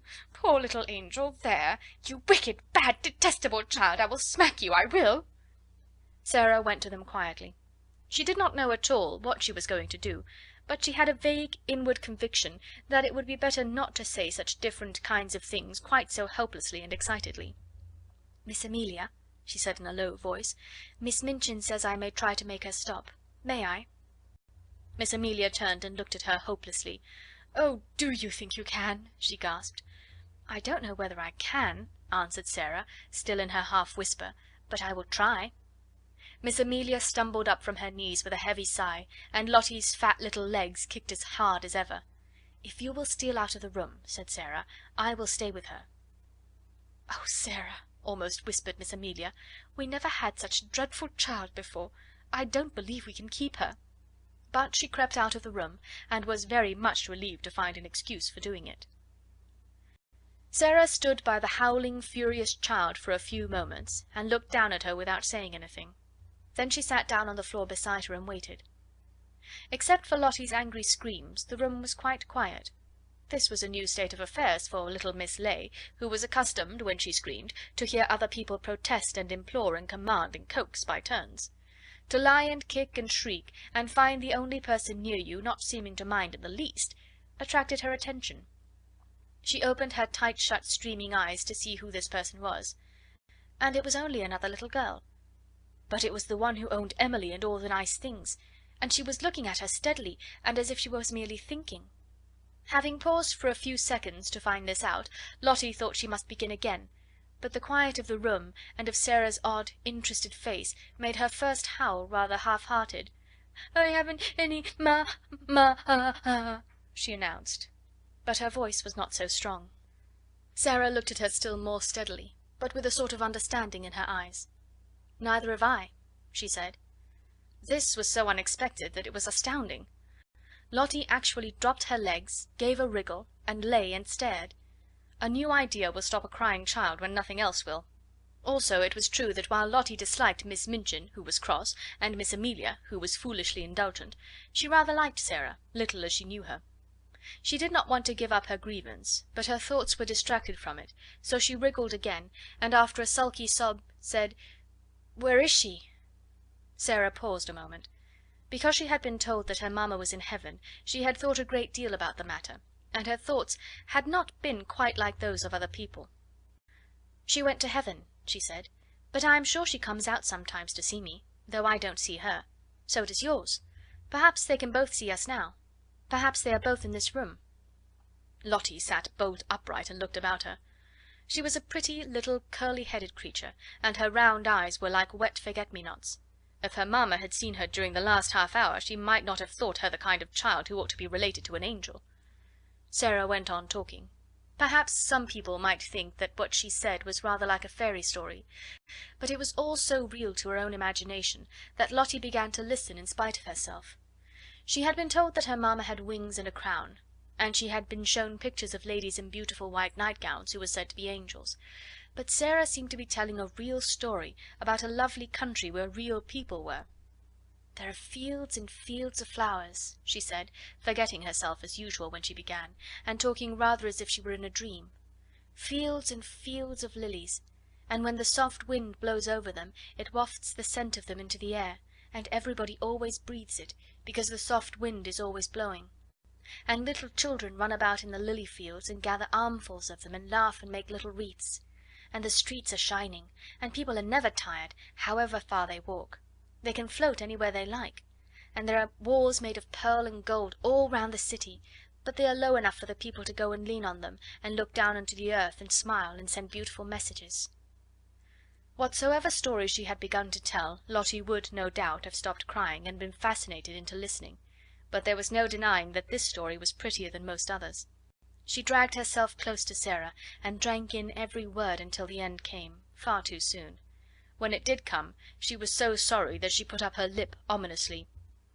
"I want to go there," she cried. "I haven't any mamma in this school." Sarah saw the danger signal, and came out of her dream. She took hold of the chubby hand and pulled her close to her side with a coaxing little laugh. "I will be your mamma," she said. "We will play that you are my little girl, and Emily shall be your sister." Lottie's dimples all began to show themselves. "Shall she?" she said. "Yes," answered Sarah, jumping to her feet. "Let us go and tell her, and then I will wash your face and brush your hair." To which Lottie agreed quite cheerfully, and trotted out of the room and upstairs with her, without seeming even to remember that the whole of the last hour's tragedy had been caused by the fact that she had refused to be washed and brushed for lunch, and Miss Minchin had been called in to use her majestic authority. And from that time Sarah was an adopted mother. End of chapter 4. Chapter 5. Of course, the greatest power Sarah possessed, and the one which gained her even more followers than her luxuries and the fact that she was the show pupil, the power that Lavinia and certain other girls were most envious of, and at the same time most fascinated by in spite of themselves, was her power of telling stories, and of making everything she talked about seem like a story, whether it was one or not. Anyone who has been at school with a teller of stories knows what the wonder means, how he or she is followed about and besought in a whisper to relate romances, how groups gather round and hang on the outskirts of the favoured party in the hope of being allowed to join in and listen. Sarah not only could tell stories, but she adored telling them. When she sat or stood in the midst of a circle and began to invent wonderful things, her green eyes grew big and shining, her cheeks flushed, and without knowing that she was doing it, she began to act, and made what she told lovely or alarming by the raising or dropping of her voice, the bend and sway of her slim body, and the dramatic movement of her hands. She forgot that she was talking to listening children. She saw and lived with the fairy folk, or the kings and queens and beautiful ladies whose adventures she was narrating. Sometimes, when she had finished her story, she was quite out of breath with excitement, and would lay her hand on her thin, little, quick-rising chest and half laugh as if at herself. "When I am telling it," she would say, "it doesn't seem as if it was only made up. It seems more real than you are, more real than the schoolroom. I feel as if I were all the people in the story, one after the other. It is queer." She had been at Miss Minchin's school about 2 years when, one foggy winter's afternoon, as she was getting out of her carriage, comfortably wrapped up in her warmest velvets and furs, and looking very much grander than she knew, she caught sight, as she crossed the pavement, of a dingy little figure standing on the area steps, and stretching its neck so that its wide open eyes might peer at her through the railings. Something in the eagerness and timidity of the smudgy face made her look at it, and when she looked she smiled, because it was her way to smile at people. But the owner of the smudgy face and the wide open eyes evidently was afraid that she ought not to have been caught looking at pupils of importance. She dodged out of sight like a jack-in-the-box and scurried back into the kitchen, disappearing so suddenly that if she had not been a poor little forlorn thing, Sarah would have laughed in spite of herself. That very evening, as Sarah was sitting in the midst of a group of listeners in a corner of the schoolroom telling one of her stories, the very same figure timidly entered the room, carrying a coal-box much too heavy for her, and knelt down on the hearth-rug to replenish the fire and sweep up the ashes. She was cleaner than she had been when she peeped through the area railings, but she looked just as frightened. She was evidently afraid to look at the children, or seemed to be listening. She put on pieces of coal cautiously with her fingers, so that she might make no disturbing noise, and she swept about the fire-irons very softly. But Sarah saw in 2 minutes that she was deeply interested in what was going on, and that she was doing her work slowly, in the hope of catching a word here and there, and realizing this, she raised her voice and spoke more clearly. "The mermaids swam softly about in the crystal green water, and dragged after them a fishing net woven of deep sea pearls," she said. "The princess sat on a white rock and watched them." It was a wonderful story about a princess who was loved by a prince merman, and went to live with him in shining caves under the sea. The small drudge before the grate swept the hearth once more, and then swept it again. Having done it twice, she did it 3 times, and as she was doing it the 3rd time, the sound of the story so lured her to listen that she fell under the spell, and actually forgot that she had no right to listen at all, and also forgot everything else. She sat upon her heels as she knelt on the hearth-rug, and the brush hung idly in her fingers. The voice of the storyteller went on, and drew her with it into winding grottos under the sea, glowing with soft, clear blue light, and paved with pure golden sands. Strange sea flowers and grasses waved about her, and far away faint singing and music echoed. The hearth-brush fell from the work-roughened hand, and Lavinia Herbert looked round. "That girl has been listening," she said. The culprit snatched up her brush and scrambled to her feet. She caught at the coal-box and simply scuttled out of the room like a frightened rabbit. Sarah felt rather hot-tempered. "I knew she was listening," she said. "Why shouldn't she?" Lavinia tossed her head with great elegance. "Well," she remarked, "I do not know whether your mamma would like you to tell stories to servant girls, but I know my mamma wouldn't like me to do it." "My mamma?" said Sarah, looking odd. "I don't believe she would mind in the least. She knows that stories belong to everybody." "I thought," retorted Lavinia in severe recollection, "that your mamma was dead. How can she know things?" "Do you think she doesn't know things?" said Sarah, in her stern little voice. Sometimes she had a rather stern little voice. "Sarah's mamma knows everything," piped in Lottie. "So does my mamma, 'cept Sarah is my mamma at Miss Minchin's. My other one knows everything. The streets are shining, and there are fields and fields of lilies, and everybody gathers them. Sarah tells me when she puts me to bed." "You wicked thing!" said Lavinia, turning on Sarah, "making fairy stories about heaven." "There are much more splendid stories in Revelation," returned Sarah. "Just look and see. How do you know mine are fairy stories? But I can tell you," with a fine bit of unheavenly temper, "you will never find out whether they are or not, if you're not kinder to people than you are now. Come along, Lottie." And she marched out of the room, rather hoping that she might see the little servant again somewhere. But she found no trace of her when she got into the hall. "Who is that little girl who makes the fires?" she asked Mariette that night. Mariette broke forth into a flow of description. Ah, Mademoiselle Sarah might well ask. She was a forlorn little thing who had just taken the place of scullery maid, though as to being scullery maid she was everything else besides. She blacked boots and grates, and carried heavy coal scuttles up and down stairs, and scrubbed floors and cleaned windows, and was ordered about by everybody. She was 14 years old, but was so stunted in growth that she looked about 12. In truth, Mariette was sorry for her. She was so timid that if one chanced to speak to her, it appeared as if her poor frightened eyes would jump out of her head. "What is her name?" asked Sarah, who had sat by the table with her chin on her hands, as she listened absorbedly to the recital. Her name was Becky. Mariette heard everyone below stairs calling, "Becky, do this," and "Becky, do that," every 5 minutes in the day. Sarah sat and looked into the fire, reflecting on Becky for some time after Mariette left her. She made up a story of which Becky was the ill-used heroine. She thought she looked as if she had never quite enough to eat. Her eyes were very hungry. She hoped she should see her again, but though she caught sight of her carrying things up or down stairs on several occasions, she always seemed in such a hurry, or so afraid of being seen, that it was impossible to speak to her. But a few weeks later, on another foggy afternoon, when she entered her sitting-room, she found herself confronting a rather pathetic picture. In her own special and pet easy-chair before the bright fire, Becky, with a coal smudge on her nose and several on her apron, with her poor little cap hanging half off her head, and an empty coal-box on the floor near her, sat fast asleep, tired out beyond even the endurance of her hard-working young body. She had been sent up to put the bedrooms in order for the evening. There were a great many of them, and she had been running about all day. Sarah's rooms she had saved until the last. They were not like the other rooms, which were plain and bare. Ordinary pupils were expected to be satisfied with mere necessaries. Sarah's comfortable sitting-room seemed a bower of luxury to the scullery maid, though it was, in fact, merely a nice, bright little room. But there were pictures and books in it, and curious things from India. There was a sofa, and the low, soft chair. Emily sat in a chair of her own, with the air of a presiding goddess, and there was always a glowing fire and a polished grate. Becky saved it until the end of her afternoon's work, because it rested her to go into it, and she always hoped to snatch a few minutes to sit down in the soft chair and look about her, and think about the wonderful good fortune of the child who owned such surroundings, and who went out on the cold days in beautiful hats and coats one tried to catch a glimpse of through the area railing. On this afternoon, when she had sat down, the sensation of relief to her short, aching legs had been so wonderful and delightful that it had seemed to soothe her whole body, and the glow of warmth and comfort from the fire had crept over her like a spell, until, as she looked at the red coals, a tired, slow smile stole over her smudged face, her head nodded forward without her being aware of it, her eyes drooped, and she fell fast asleep.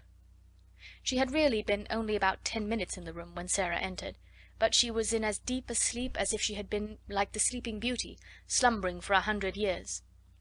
But she did not look, poor Becky, like a Sleeping Beauty at all. She looked only like an ugly, stunted, worn-out little scullery drudge. Sarah seemed as much unlike her as if she were a creature from another world. On this particular afternoon she had been taking her dancing lesson, and the afternoon on which the dancing master appeared was rather a grand occasion at the seminary, though it occurred every week.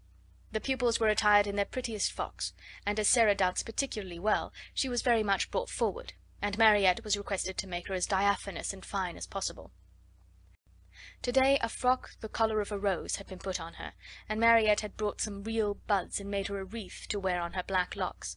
She had been learning a new delightful dance in which she had been skimming and flying about the room like a large rose-coloured butterfly, and the enjoyment and exercise had brought a brilliant, happy glow into her face.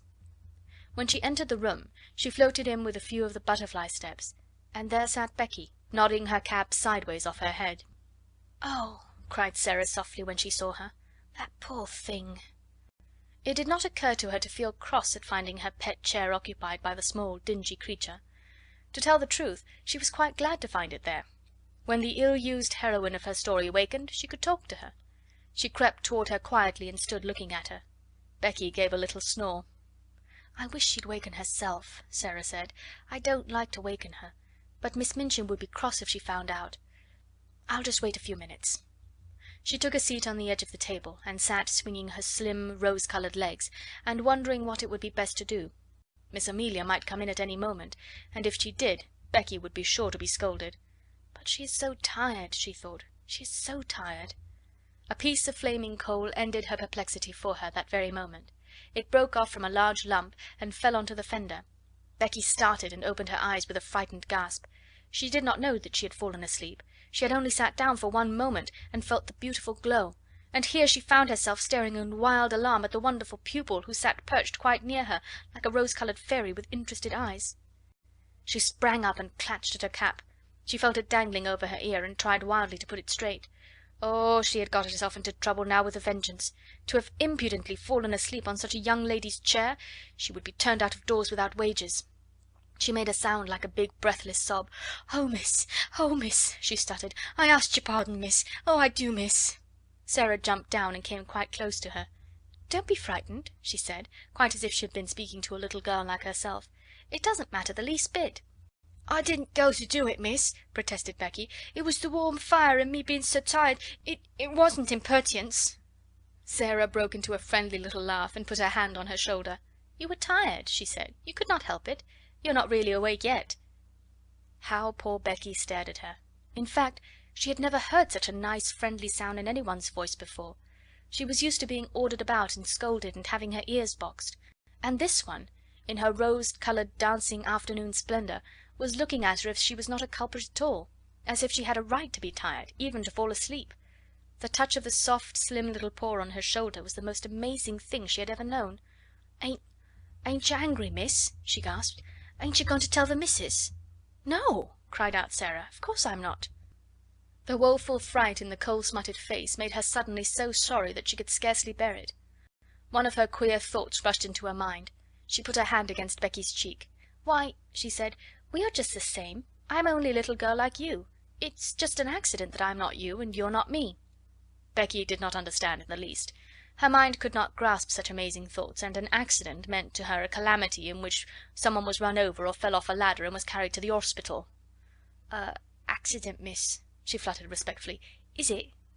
"Yes," Sarah answered, and she looked at her dreamily for a moment. But the next she spoke in a different tone. She realized that Becky did not know what she meant. "Have you done your work?" she asked. "Dare you stay here a few minutes?"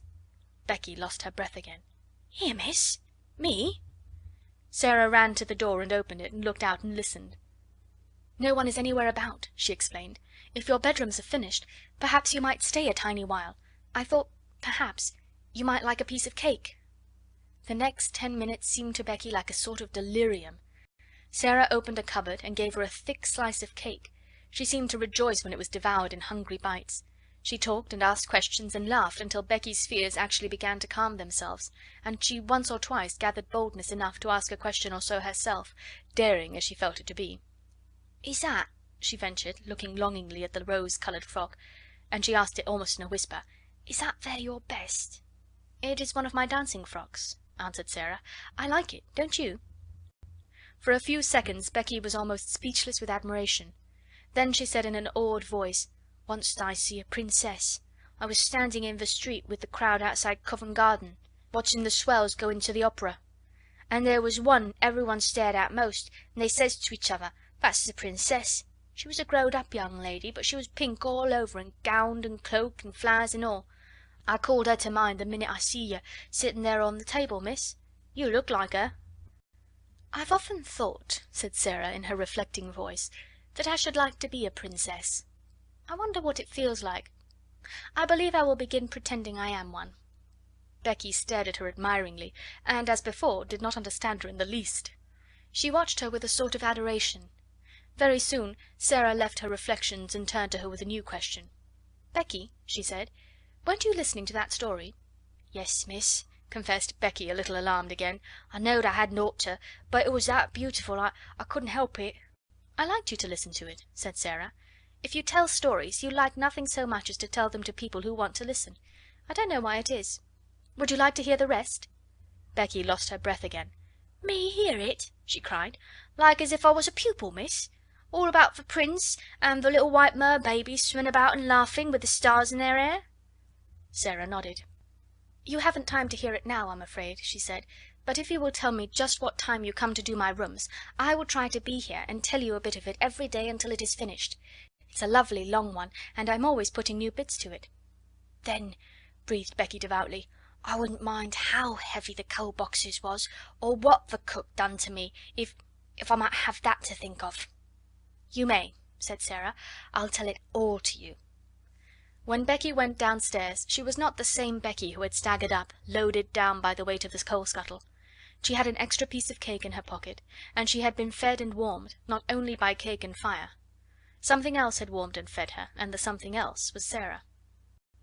When she was gone, Sarah sat on her favourite perch on the end of her table. Her feet were on a chair, her elbows on her knees, and her chin was in her hands. "If I was a princess, a real princess," she murmured, "I could scatter largesse to the populace.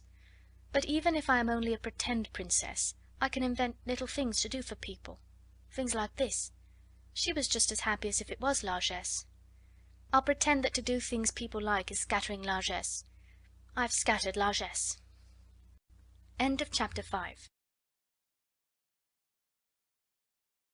Chapter 6. The Diamond Mines. Not very long after this a very exciting thing happened. Not only Sarah, but the entire school found it exciting, and made it the chief subject of conversation for weeks after it occurred. In one of his letters Captain Crewe told a most interesting story. A friend who had been at school with him when he was a boy had unexpectedly come to see him in India.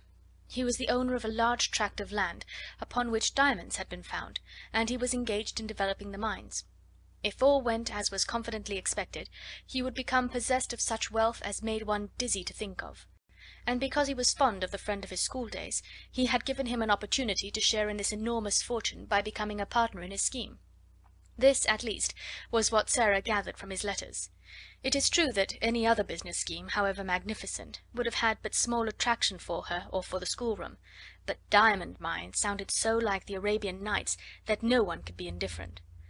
Sarah thought them enchanting and painted pictures for Ermengarde and Lottie of labyrinthine passages in the bowels of the earth, where sparkling stones studded the walls and roofs and ceilings, and strange dark men dug them out with heavy picks.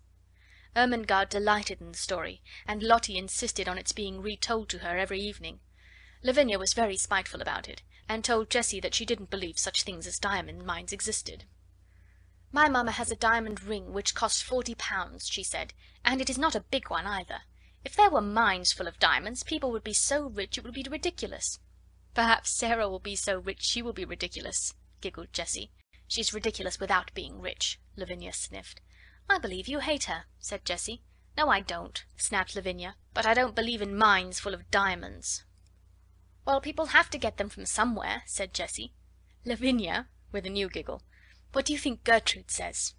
"I don't know, I'm sure, and I don't care if it's something more about that everlasting Sarah." "Well, it is." One of her pretends is that she is a princess. She plays it all the time, even in school. She says it makes her learn her lessons better. She wants Ermengarde to be one too, but Ermengarde says she is too fat." "She is too fat," said Lavinia, "and Sarah is too thin." Naturally Jessie giggled again. "She says it has nothing to do with what you look like or what you have. It has only to do with what you think of, and what you do." "I suppose she thinks she could be a princess if she was a beggar," said Lavinia. "Let us begin to call her your Royal Highness."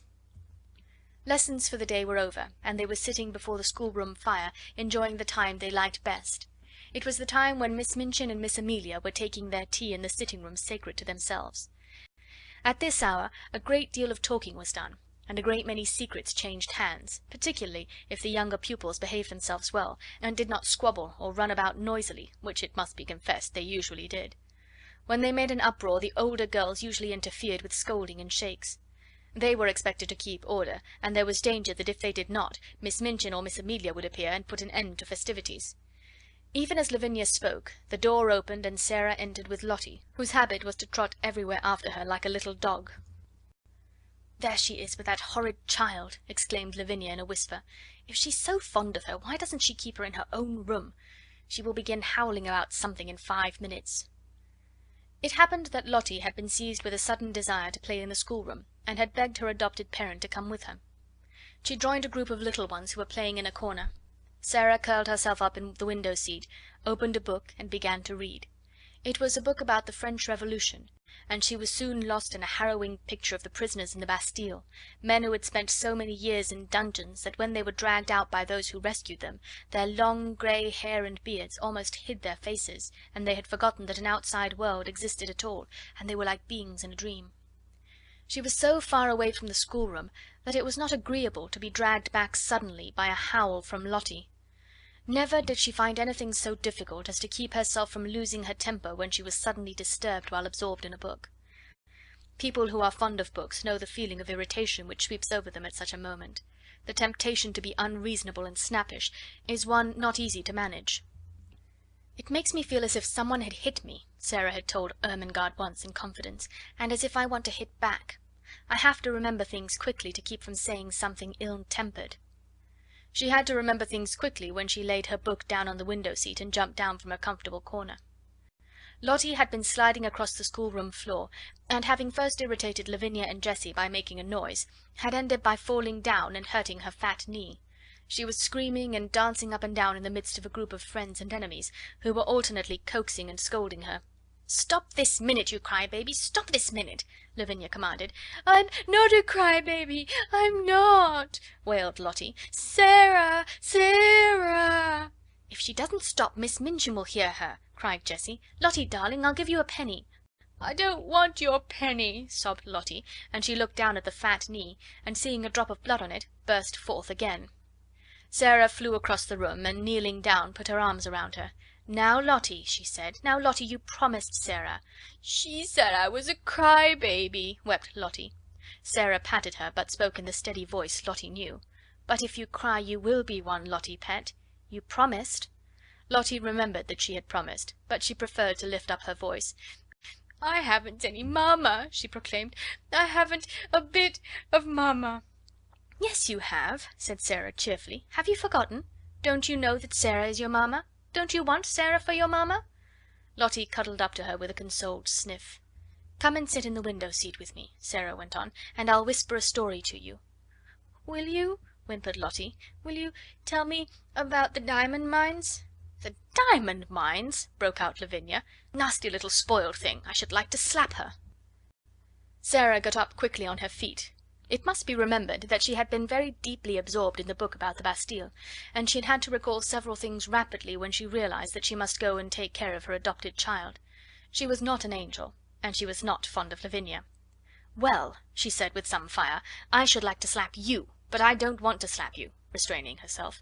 "At least, I both want to slap you, and I should like to slap you, but I won't slap you. We are not little gutter children. We are both old enough to know better." Here was Lavinia's opportunity. "Ah, yes, your Royal Highness," she said. "We are princesses, I believe. At least one of us is. The school ought to be very fashionable now Miss Minchin has a princess for a pupil." Sarah started toward her. She looked as if she were going to box her ears. Perhaps she was. Her trick of pretending things was the joy of her life. She never spoke of it to girls she was not fond of. Her new pretend about being a princess was very near to her heart, and she was shy and sensitive about it. She had meant it to be rather a secret, and here was Lavinia deriding it before nearly all the school. She felt the blood rush up into her face and tingle in her ears. She only just saved herself. If you were a princess, you did not fly into rages. Her hand dropped, and she stood quite still a moment. When she spoke, it was in a quiet, steady voice. She held her head up, and everybody listened to her. "It's true," she said. "Sometimes I do pretend I am a princess. I pretend I am a princess so that I can try and behave like one." Lavinia could not think of exactly the right thing to say. Several times she had found that she could not think of a satisfactory reply when she was dealing with Sarah. The reason for this was that, somehow, the rest always seemed to be vaguely in sympathy with her opponent. She saw now that they were pricking up their ears interestedly. The truth was, they liked princesses, and they all hoped they might hear something more definite about this one, and drew nearer Sarah accordingly. Lavinia could only invent one remark, and it fell rather flat. "Dear me," she said, "I hope when you ascend the throne you won't forget us." "I won't," said Sarah, and she did not utter another word, but stood quite still and stared at her steadily as she saw her take Jessie's arm and turn away. After this, the girls who were jealous of her used to speak of her as Princess Sarah whenever they wished to be particularly disdainful, and those who were fond of her gave her the name among themselves as a term of affection. No one called her Princess instead of Sarah, but her adorers were much pleased with the picturesqueness and grandeur of the title, and Miss Minchin, hearing of it, mentioned it more than once to visiting parents, feeling that it rather suggested a sort of royal boarding school. To Becky it seemed the most appropriate thing in the world. The acquaintance begun on the foggy afternoon when she had jumped up terrified from her sleep in the comfortable chair had ripened and grown, though it must be confessed that Miss Minchin and Miss Amelia knew very little about it. They were aware that Sarah was kind to the scullery maid, but they knew nothing of certain delightful moments snatched perilously when, the upstairs rooms being set in order with lightning rapidity, Sarah's sitting room was reached, and the heavy coal box set down with a sigh of joy. At such times stories were told by instalments. Things of a satisfying nature were either produced and eaten, or hastily tucked into pockets to be disposed of at night, when Becky went upstairs to her attic to bed. "But I has to eat them careful, miss," she said once, "'cause if I leaves crumbs the rats comes out to get them." "Rats!" exclaimed Sarah in horror. "Are there rats there?" "Lots of 'em, miss," Becky answered in quite a matter-of-fact manner. "There mostly is rats and mice in attics. You gets used to the noise they make scuttling about. I've got so I don't mind 'em as long as they don't run over my pillar." "Ugh!" said Sarah. "You gets used to anything after a bit," said Becky. "You have to, miss, if you're born a scullery maid. I'd rather have rats than cockroaches." "So would I," said Sarah. "I suppose you might make friends with a rat in time, but I don't believe I should like to make friends with a cockroach." Sometimes Becky did not dare to spend more than a few minutes in the bright, warm room, and when this was the case perhaps only a few words could be exchanged, and a small purchase slipped into the old-fashioned pocket Becky carried under her dress skirt, tied round her waist with a band of tape. The search for and discovery of satisfying things to eat which could be packed into small compass added a new interest to Sarah's existence. When she drove or walked out, she used to look into shop windows eagerly. The first time it occurred to her to bring home 2 or 3 little meat pies, she felt that she had hit upon a discovery. When she exhibited them, Becky's eyes quite sparkled. "Oh, miss," she murmured, "them will be nice and filling. It's fillingness that's best. Sponge cake's a heavenly thing, but it melts away like, if you understand, miss. These'll just stay in your stomach." "Well," hesitated Sarah, "I don't think it would be good if they stayed always, but I do believe they will be satisfying." They were satisfying, and so were beef sandwiches bought at a cook shop, and so were rolls and Bologna sausage. In time Becky began to lose her hungry, tired feeling, and the coal box did not seem so unbearably heavy. However heavy it was, and whatsoever the temper of the cook and the hardness of the work heaped upon her shoulders, she had always the chance of the afternoon to look forward to, the chance that Miss Sarah would be able to be in her sitting room. In fact, the mere seeing of Miss Sarah would have been enough without meat pies. If there was time only for a few words, they were always friendly, merry words that put heart into one, and if there was time for more, then there was an instalment of a story to be told, or some other thing one remembered afterwards, and sometimes lay awake in one's bed in the attic to think over. Sarah, who was only doing what she unconsciously liked better than anything else, nature having made her for a giver, had not the least idea what she meant to poor Becky, and how wonderful a benefactor she seemed. If nature has made you for a giver, your hands are born open, and so is your heart, and though there may be times when your hands are empty, your heart is always full, and you can give things out of that, warm things, kind things, sweet things, help and comfort and laughter, and sometimes gay, kind laughter is the best help of all. Becky had scarcely known what laughter was all through her poor, little, hard-driven life. Sarah made her laugh, and laughed with her, and though neither of them quite knew it, the laughter was as fillin' as the meat pies. A few weeks before Sarah's 11th birthday a letter came to her from her father, which did not seem to be written in such boyish, high spirits as usual. He was not very well, and was evidently overweighted by the business connected with the diamond mines. "You see, little Sarah," he wrote, "your daddy is not a businessman at all, and figures and documents bother him. He does not really understand them, and all this seems so enormous. Perhaps if I was not feverish I should not be awake, tossing about one half of the night, and spend the other half in troublesome dreams. If my little missus were here, I dare say she would give me some solemn good advice. You would, wouldn't you, little missus?" One of his many jokes had been to call her his little missus, because she had such an old-fashioned air. He had made wonderful preparations for her birthday. Among other things, a new doll had been ordered in Paris, and her wardrobe was to be indeed a marvel of splendid perfection. When she had replied to the letter asking her if the doll would be an acceptable present, Sarah had been very quaint. "I am getting very old," she wrote. "You see, I shall never live to have another doll given me. This will be my last doll. There is something solemn about it. If I could write poetry, I am sure a poem about a last doll would be very nice, but I cannot write poetry. I have tried, and it made me laugh. It did not sound like Watts or Coleridge or Shakespeare at all. No one could ever take Emily's place, but I should respect the last doll very much, and I am sure the school would love it. They all like dolls, though some of the big ones, the almost 15 ones, pretend they are too grown up." Captain Crewe had a splitting headache when he read this letter in his bungalow in India.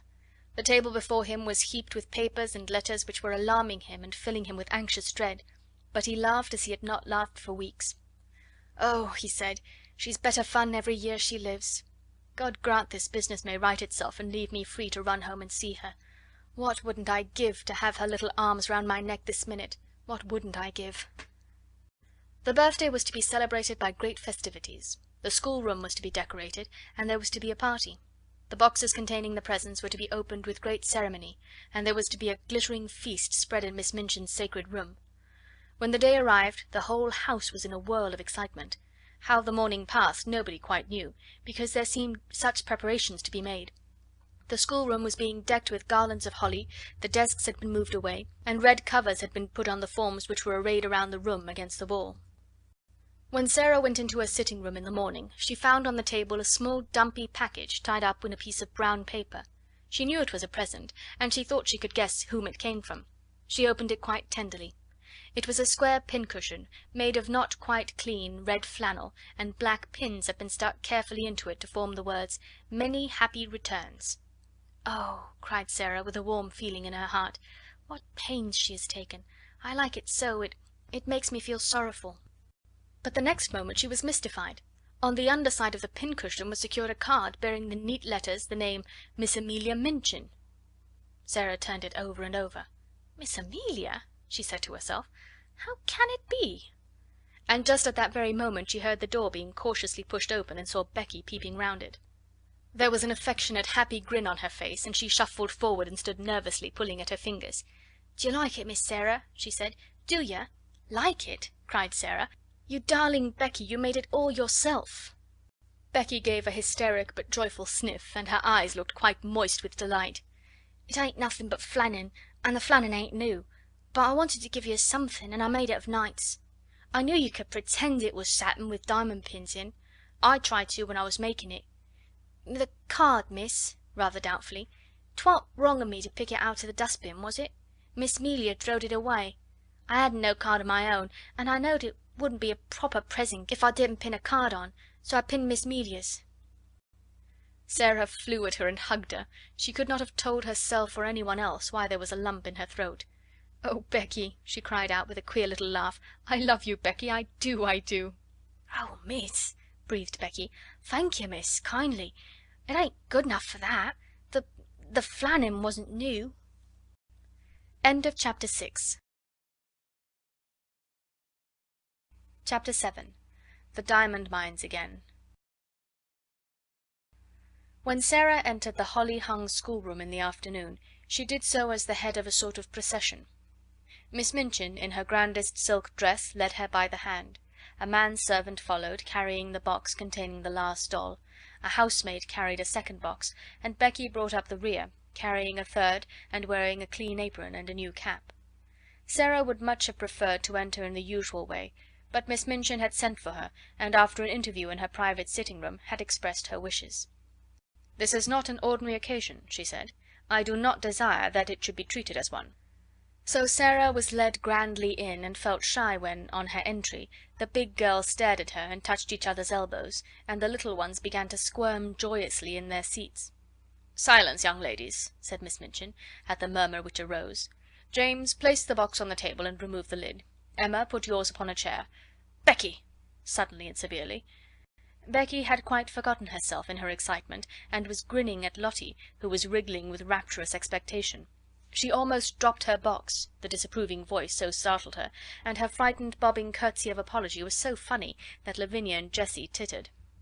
"It is not your place to look at the young ladies," said Miss Minchin. "You forget yourself. Put your box down." Becky obeyed with alarmed haste, and hastily backed toward the door. "You may leave us," Miss Minchin announced to the servants with a wave of her hand. Becky stepped aside respectfully to allow the superior servants to pass out first. She could not help casting a longing glance at the box on the table. Something made of blue satin was peeping from between the folds of tissue paper. "If you please, Miss Minchin," said Sarah suddenly, "mayn't Becky stay?" It was a bold thing to do. Miss Minchin was betrayed into something like a slight jump. Then she put her eyeglass up and gazed at her show pupil disturbedly. "Becky!" she exclaimed. "My dearest Sarah!" Sarah advanced a step toward her. "I want her because I know she will like to see the presents," she explained. "She is a little girl too, you know." Miss Minchin was scandalized. She glanced from one figure to the other. "My dear Sarah," she said, "Becky is the scullery maid. Scullery maids are not little girls." It really had not occurred to her to think of them in that light. Scullery maids were machines who carried coal scuttles and made fires. "But Becky is," said Sarah, "and I know that she would enjoy herself. Please let her stay, because it is my birthday." Miss Minchin replied with much dignity, "As you ask it as a birthday favour, she may stay. Rebecca, thank Miss Sarah for her great kindness." Becky had been backing into the corner, twisting the hem of her apron in delighted suspense. She came forward, bobbing curtsies, but between Sarah's eyes and her own there passed a gleam of friendly understanding, while her words tumbled over each other. "Oh, if you please, miss, I'm that grateful, miss. I did want to see the doll, miss, that I did. Thank you, miss, and thank you, ma'am," turning and making an alarmed bob to Miss Minchin, "for letting me take the liberty." Miss Minchin waved her hand again. This time it was in the direction of the corner near the door. "Go and stand there," she commanded, "not too near the young ladies." Becky went to her place grinning. She did not care where she was sent, so that she might have the luck of being inside the room instead of being downstairs in the scullery while these delights were going on. She did not even mind when Miss Minchin cleared her throat ominously and spoke again. "Now, young ladies, I have a few words to say to you," she announced. "She's going to make a speech," whispered one of the girls. "I wish it was over." Sarah felt rather uncomfortable. As this was her party, it was probable that the speech was about her. It is not agreeable to stand in a schoolroom and have a speech made about you.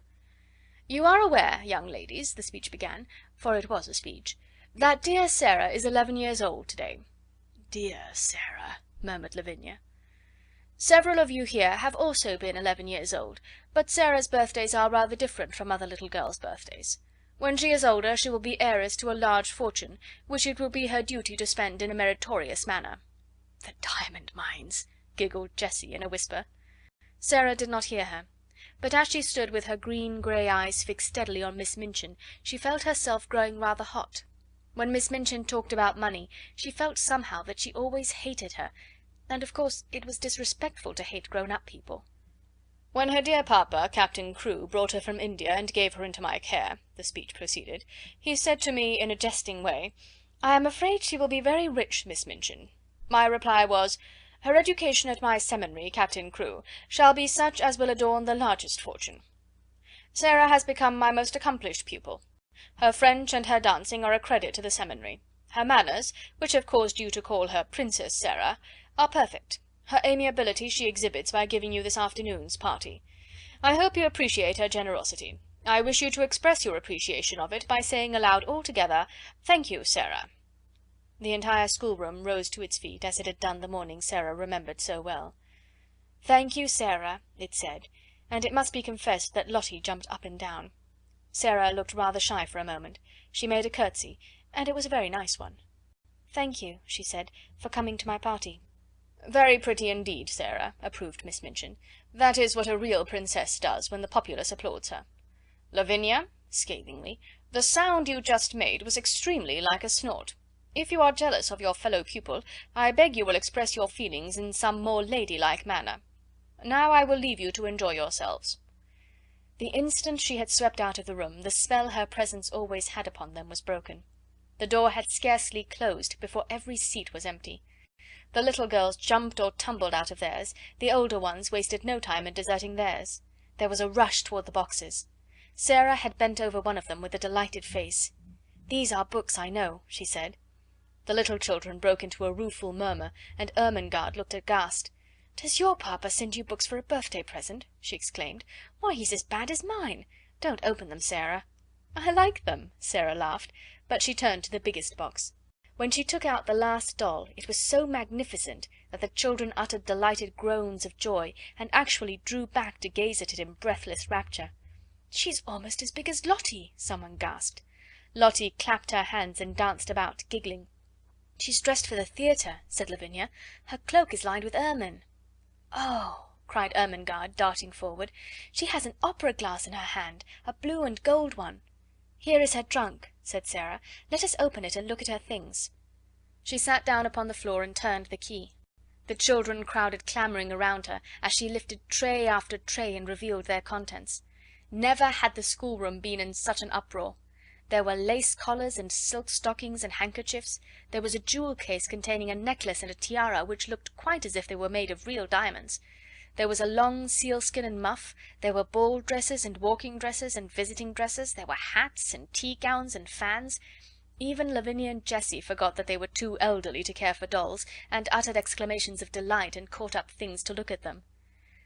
"Suppose," Sarah said, as she stood by the table, putting a large black velvet hat on the impassively smiling owner of all these splendours, "suppose she understands human talk, and feels proud of being admired." "You are always supposing things," said Lavinia, and her air was very superior. "I know I am," answered Sarah undisturbedly. "I like it. There is nothing so nice as supposing. It's almost like being a fairy. If you suppose anything hard enough, it seems as if it were real." "It's all very well to suppose things if you have everything," said Lavinia. "Could you suppose and pretend if you were a beggar and lived in a garret?" Sarah stopped arranging the last doll's ostrich plumes, and looked thoughtful. "I believe I could," she said. "If one was a beggar, one would have to suppose and pretend all the time, but it mightn't be easy." She often thought afterwards how strange it was that just as she had finished saying this, just at that very moment, Miss Amelia came into the room. "Sarah," she said, "your papa's solicitor, Mr. Barrow, has called to see Miss Minchin, and as she must talk to him alone, and the refreshments are laid in her parlour, you had all better come and have your feast now, so that my sister can have her interview here in the schoolroom." Refreshments were not likely to be disdained at any hour, and many pairs of eyes gleamed. Miss Amelia arranged the procession into decorum, and then, with Sarah at her side heading it, she led it away, leaving the last doll sitting upon a chair with the glories of her wardrobe scattered about her, dresses and coats hung upon chair-backs, piles of lace-frilled petticoats lying upon their seats.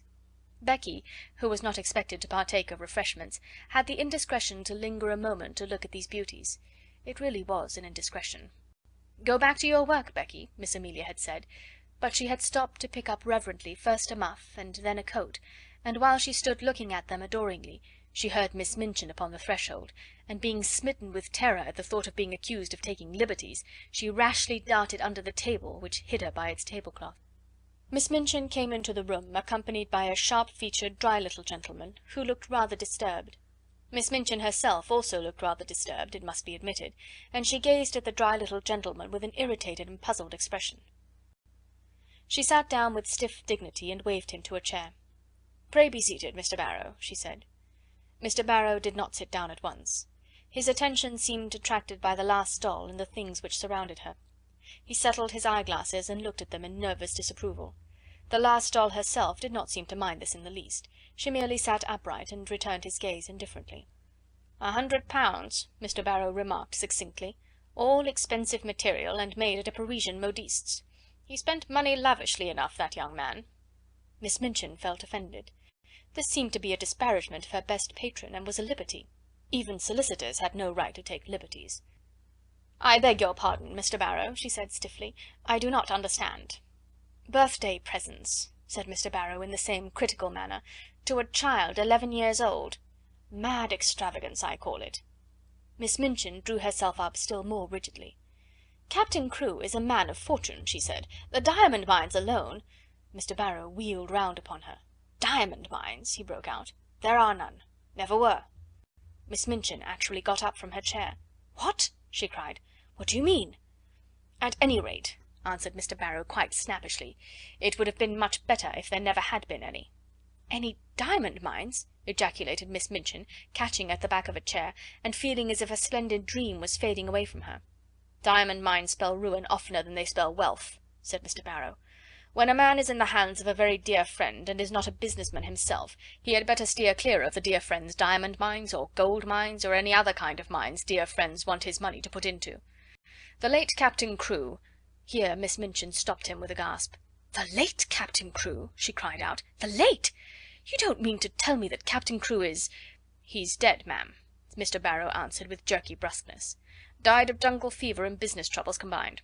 The jungle fever might not have killed him if he had not been driven mad by the business troubles, and the business troubles might not have put an end to him if the jungle fever had not assisted. Captain Crewe is dead." Miss Minchin dropped into her chair again. The words he had spoken filled her with alarm. "What were his business troubles?" she said. "What were they?" "Diamond mines," answered Mr. Barrow, "and dear friends, and ruin." Miss Minchin lost her breath. "Ruin!" she gasped out. "Lost every penny. That young man had too much money. The dear friend was mad on the subject of the diamond mine. He put all his own money into it, and all Captain Crewe's. Then the dear friend ran away. Captain Crewe was already stricken with fever when the news came. The shock was too much for him. He died delirious, raving about his little girl, and didn't leave a penny." Now Miss Minchin understood, and never had she received such a blow in her life. Her show pupil, her show patron, swept away from the select seminary at one blow. She felt as if she had been outraged and robbed, and that Captain Crewe and Sarah and Mr. Barrow were equally to blame.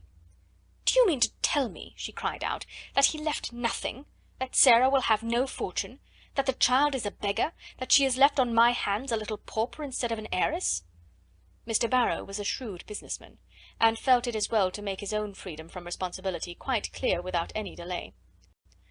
"She is certainly left a beggar," he replied, "and she is certainly left on your hands, ma'am, as she hasn't a relation in the world that we know of." Miss Minchin started forward. She looked as if she was going to open the door and rush out of the room to stop the festivities going on joyfully and rather noisily that moment over the refreshments. "It is monstrous," she said. "She is sitting in my sitting room at this moment, dressed in silk gauze and lace petticoats, giving a party at my expense." "She is giving it at your expense, madam, if she's giving it," said Mr. Barrow calmly. "Barrow and Skipworth are not responsible for anything. There never was a cleaner sweep made of a man's fortune. Captain Crewe died without paying our last bill, and it was a big one." Miss Minchin turned back from the door in increased indignation. This was worse than anyone could have dreamed of its being. "That is what has happened to me," she cried. "I was always so sure of his payments that I went to all sorts of ridiculous expenses for the child. I paid the bills for that ridiculous doll and her ridiculous fantastic wardrobe. The child was to have anything she wanted. She has a carriage and a pony and a maid, and I've paid for all of them since the last cheque came." Mr. Barrow evidently did not intend to remain to listen to the story of Miss Minchin's grievances after he had made the position of his firm clear and related the mere dry facts. He did not feel any particular sympathy for irate keepers of boarding schools. "You had better not pay for anything more, ma'am," he remarked, "unless you want to make presents to the young lady. No one will remember you. She hasn't a brass farthing to call her own." "But what am I to do?" demanded Miss Minchin, as if she felt it entirely his duty to make the matter right. "What am I to do?" "There isn't anything to do," said Mr. Barrow, folding up his eyeglasses and slipping them into his pocket. "Captain Crewe is dead. The child is left a pauper. Nobody is responsible for her but you." "I am not responsible for her, and I refuse to be made responsible." Miss Minchin became quite white with rage. Mr. Barrow turned to go. "I have nothing to do with that, madam," he said uninterestedly. "Barrow and Skipworth are not responsible. Very sorry the thing has happened, of course."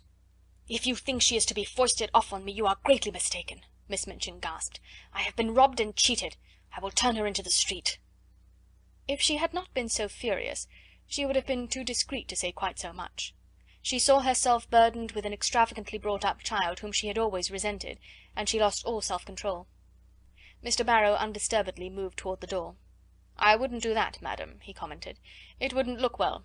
Unpleasant story to get about in connection with the establishment. Pupil bundled out penniless and without friends." He was a clever businessman, and he knew what he was saying. He also knew that Miss Minchin was a business woman, and would be shrewd enough to see the truth. She could not afford to do a thing which would make people speak of her as cruel and hard-hearted. "Better keep her and make use of her," he added. "She's a clever child, I believe. You can get a good deal out of her as she grows older." "I will get a good deal out of her before she grows older," exclaimed Miss Minchin. "I am sure you will, ma'am," said Mr. Barrow with a little sinister smile. "I am sure you will. Good morning." Chapter 7. Chapter 7. Continued. He bowed himself out and closed the door, and it must be confessed that Miss Minchin stood for a few moments and glared at it. What he had said was quite true. She knew it. She had absolutely no redress. Her show pupil had melted into nothingness, leaving only a friendless, beggared little girl. Such money as she herself had advanced was lost and could not be regained. And as she stood there breathless under her sense of injury, there fell upon her ears a burst of gay voices from her own sacred room, which had actually been given up to the feast. She could at least stop this. But as she started toward the door, it was opened by Miss Amelia, who, when she caught sight of the changed, angry face, fell back a step in alarm. "What is the matter, sister?" she ejaculated. Miss Minchin's voice was almost fierce when she answered, "Where is Sarah Crewe?" Miss Amelia was bewildered. "Sarah?" she stammered.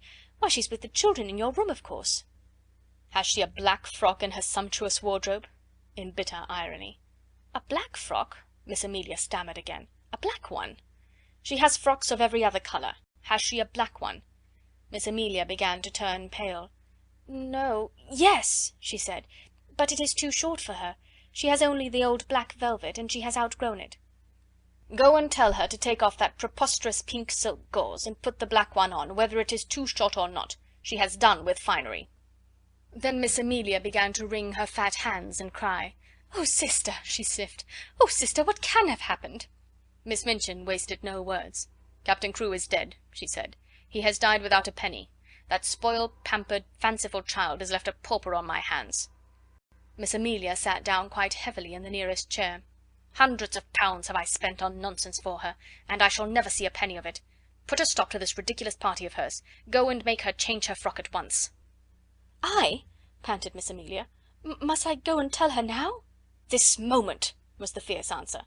"Don't sit staring like a goose. Go!" Poor Miss Amelia was accustomed to being called a goose. She knew, in fact, that she was rather a goose, and that it was left to geese to do a great many disagreeable things. It was a somewhat embarrassing thing to go into the midst of a room full of delighted children and tell the giver of the feast that she had suddenly been transformed into a little beggar, and must go upstairs and put on an old black frock which was too small for her. But the thing must be done. This was evidently not the time when questions might be asked. She rubbed her eyes with her handkerchief until they looked quite red, after which she got up and went out of the room without venturing to say another word. When her older sister looked and spoke as she had done just now, the wisest course to pursue was to obey orders without any comment. Miss Minchin walked across the room. She spoke to herself aloud without knowing that she was doing it. During the last year the story of the diamond mines had suggested all sorts of possibilities to her. Even proprietors of seminaries might make fortunes in stocks, with the aid of owners of mines. And now, instead of looking forward to gains, she was left to look back upon losses. "The Princess Sarah, indeed," she said. "The child has been pampered as if she were a queen." She was sweeping angrily past the corner table as she said it, and the next moment she started at the sound of a loud, sobbing sniff which issued from under the cover. "What is that?" she exclaimed angrily. The loud sobbing sniff was heard again, and she stooped and raised the hanging folds of the table cover. "How dare you?" she cried out. "How dare you? Come out immediately!" It was poor Becky who crawled out, and her cap was knocked on one side, and her face was red with repressed crying. "If you please, it's me, mum," she explained. "I know I hadn't ought to, but I was looking at the door, mum, and I was frightened when you came in, and slipped under the table." "You have been there all the time, listening," said Miss Minchin. "No, mum," Becky protested, bobbing curtsies. "Not listening. I thought I could slip out without you noticing, but I couldn't, and I had to stay. But I didn't listen, mum, I wouldn't for nothing, but I couldn't help hearing." Suddenly it seemed almost as if she lost all fear of the awful lady before her. She burst into fresh tears. "Oh, please, she said, "I dare say you'll give me a warning, mum, but I'm so sorry for poor Miss Sarah, I'm so sorry." "Leave the room," ordered Miss Minchin. Becky curtsied again, the tears openly streaming down her cheeks. "Yes, I will, she said, trembling. "But oh, I just wanted to ask you, Miss Sarah, she's been such a rich young lady, and she's been waited on, hand and foot, and what will she do now, mum, without no maid? If oh, please, would you let me wait on her after I've done my pots and kettles? I'd do 'em that quick, if you'd let me wait on her now she's poor. Oh," breaking out afresh, "poor little Miss Sarah, mum, that was called a princess." Somehow she made Miss Minchin feel more angry than ever. That the very scullery maid should range herself on the side of this child, whom she realised more fully than ever that she had never liked, was too much. She actually stamped her foot. "No, certainly not," she said. "She will wait on herself and on other people too. Leave the room this instant, or you'll leave your place." Becky threw her apron over her head and fled.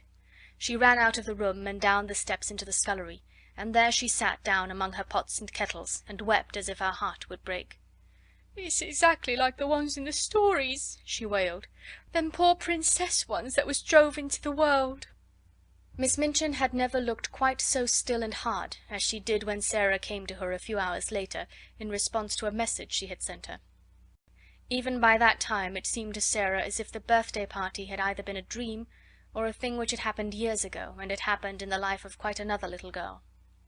Every sign of the festivities had been swept away. The holly had been removed from the schoolroom walls, and the forms and desks put back into their places. Miss Minchin's sitting room looked as it always did. All traces of the feast were gone, and Miss Minchin had resumed her usual dress. The pupils had been ordered to lay aside their party frocks, and this having been done, they had returned to the schoolroom and huddled together in groups, whispering and talking excitedly. "Tell Sarah to come to my room," Miss Minchin had said to her sister, "and explain to her clearly that I will have no crying or unpleasant scenes." "Sister," replied Miss Amelia, "she is the strangest child I ever saw. She has actually made no fuss at all. You remember she made none when Captain Crewe went back to India. When I told her what had happened, she just stood quite still and looked at me without making a sound.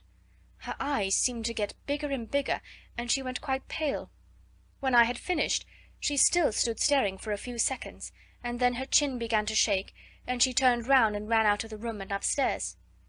Several of the other children began to cry, but she did not seem to hear them or to be alive to anything but just what I was saying. It made me feel quite queer not to be answered, and when you tell anything sudden and strange, you expect people will say something, whatever it is." Nobody but Sarah herself ever knew what had happened in her room after she had run upstairs and locked her door. In fact, she herself scarcely remembered anything but that she walked up and down, saying over and over again to herself in a voice which did not seem her own, "My papa is dead, my papa is dead." Once she stopped before Emily, who sat watching her from her chair, and cried out wildly, "Emily, do you hear? Do you hear? Papa is dead. He is dead in India, thousands of miles away." When she came into Miss Minchin's sitting room in answer to her summons, her face was white and her eyes had dark rings around them. Her mouth was set as if she did not wish it to reveal what she had suffered and was suffering. She did not look in the least like the rose-coloured butterfly child who had flown about from one of her treasures to the other in the decorated schoolroom. She looked and said, a strange, desolate, almost grotesque little figure. She had put on, without Mariette's help, the cast-aside black velvet frock. It was too short and tight, and her slender legs looked long and thin, showing themselves from beneath the brief skirt. As she had not found a piece of black ribbon, her short, thick, black hair tumbled loosely about her face, and contrasted strongly with its pallor. She held Emily tightly in one arm, and Emily was swathed in a piece of black material. "Put down your doll," said Miss Minchin. "What do you mean by bringing her here?" "No," Sarah answered, "I will not put her down. She is all I have. My papa gave her to me."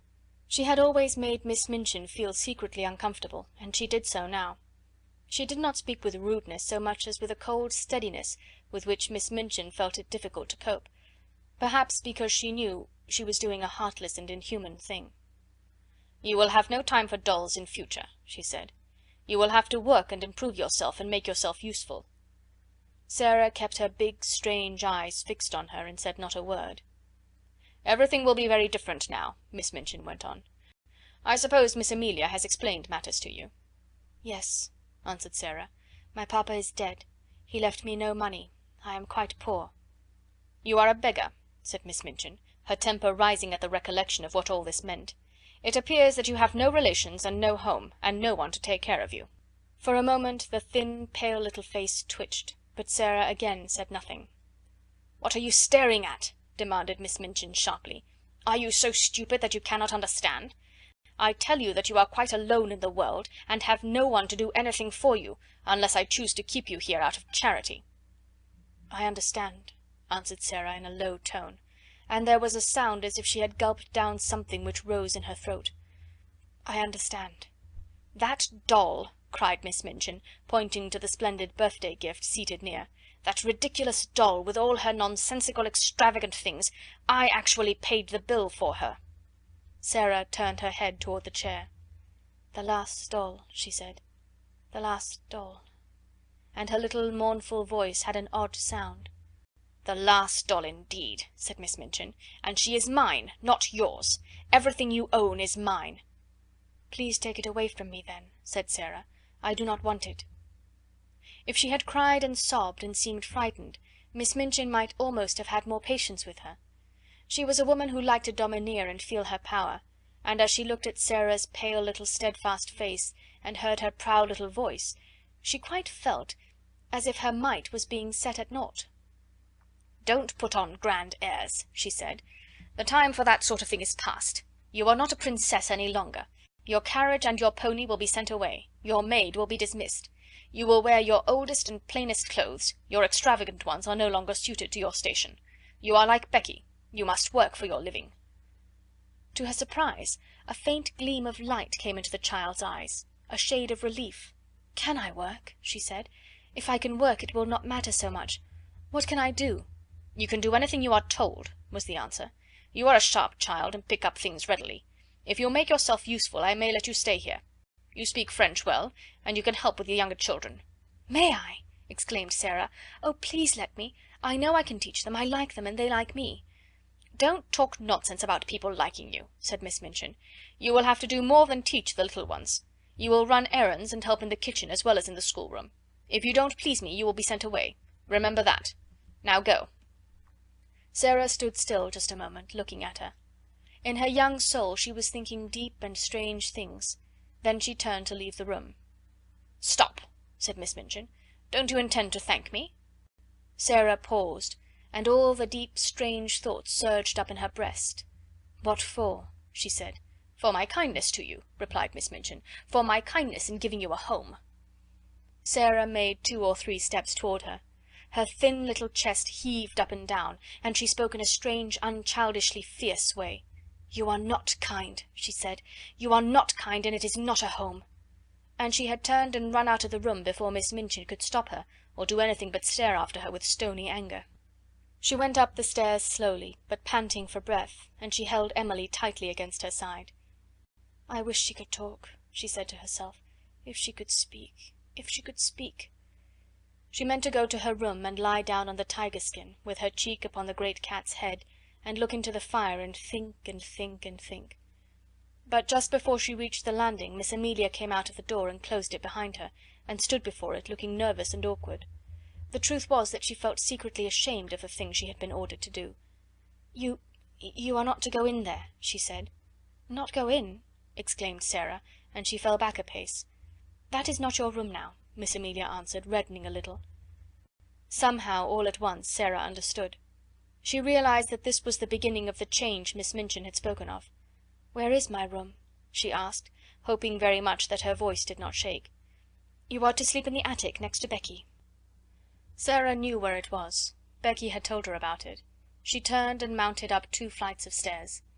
The last one was narrow, and covered with shabby strips of old carpet.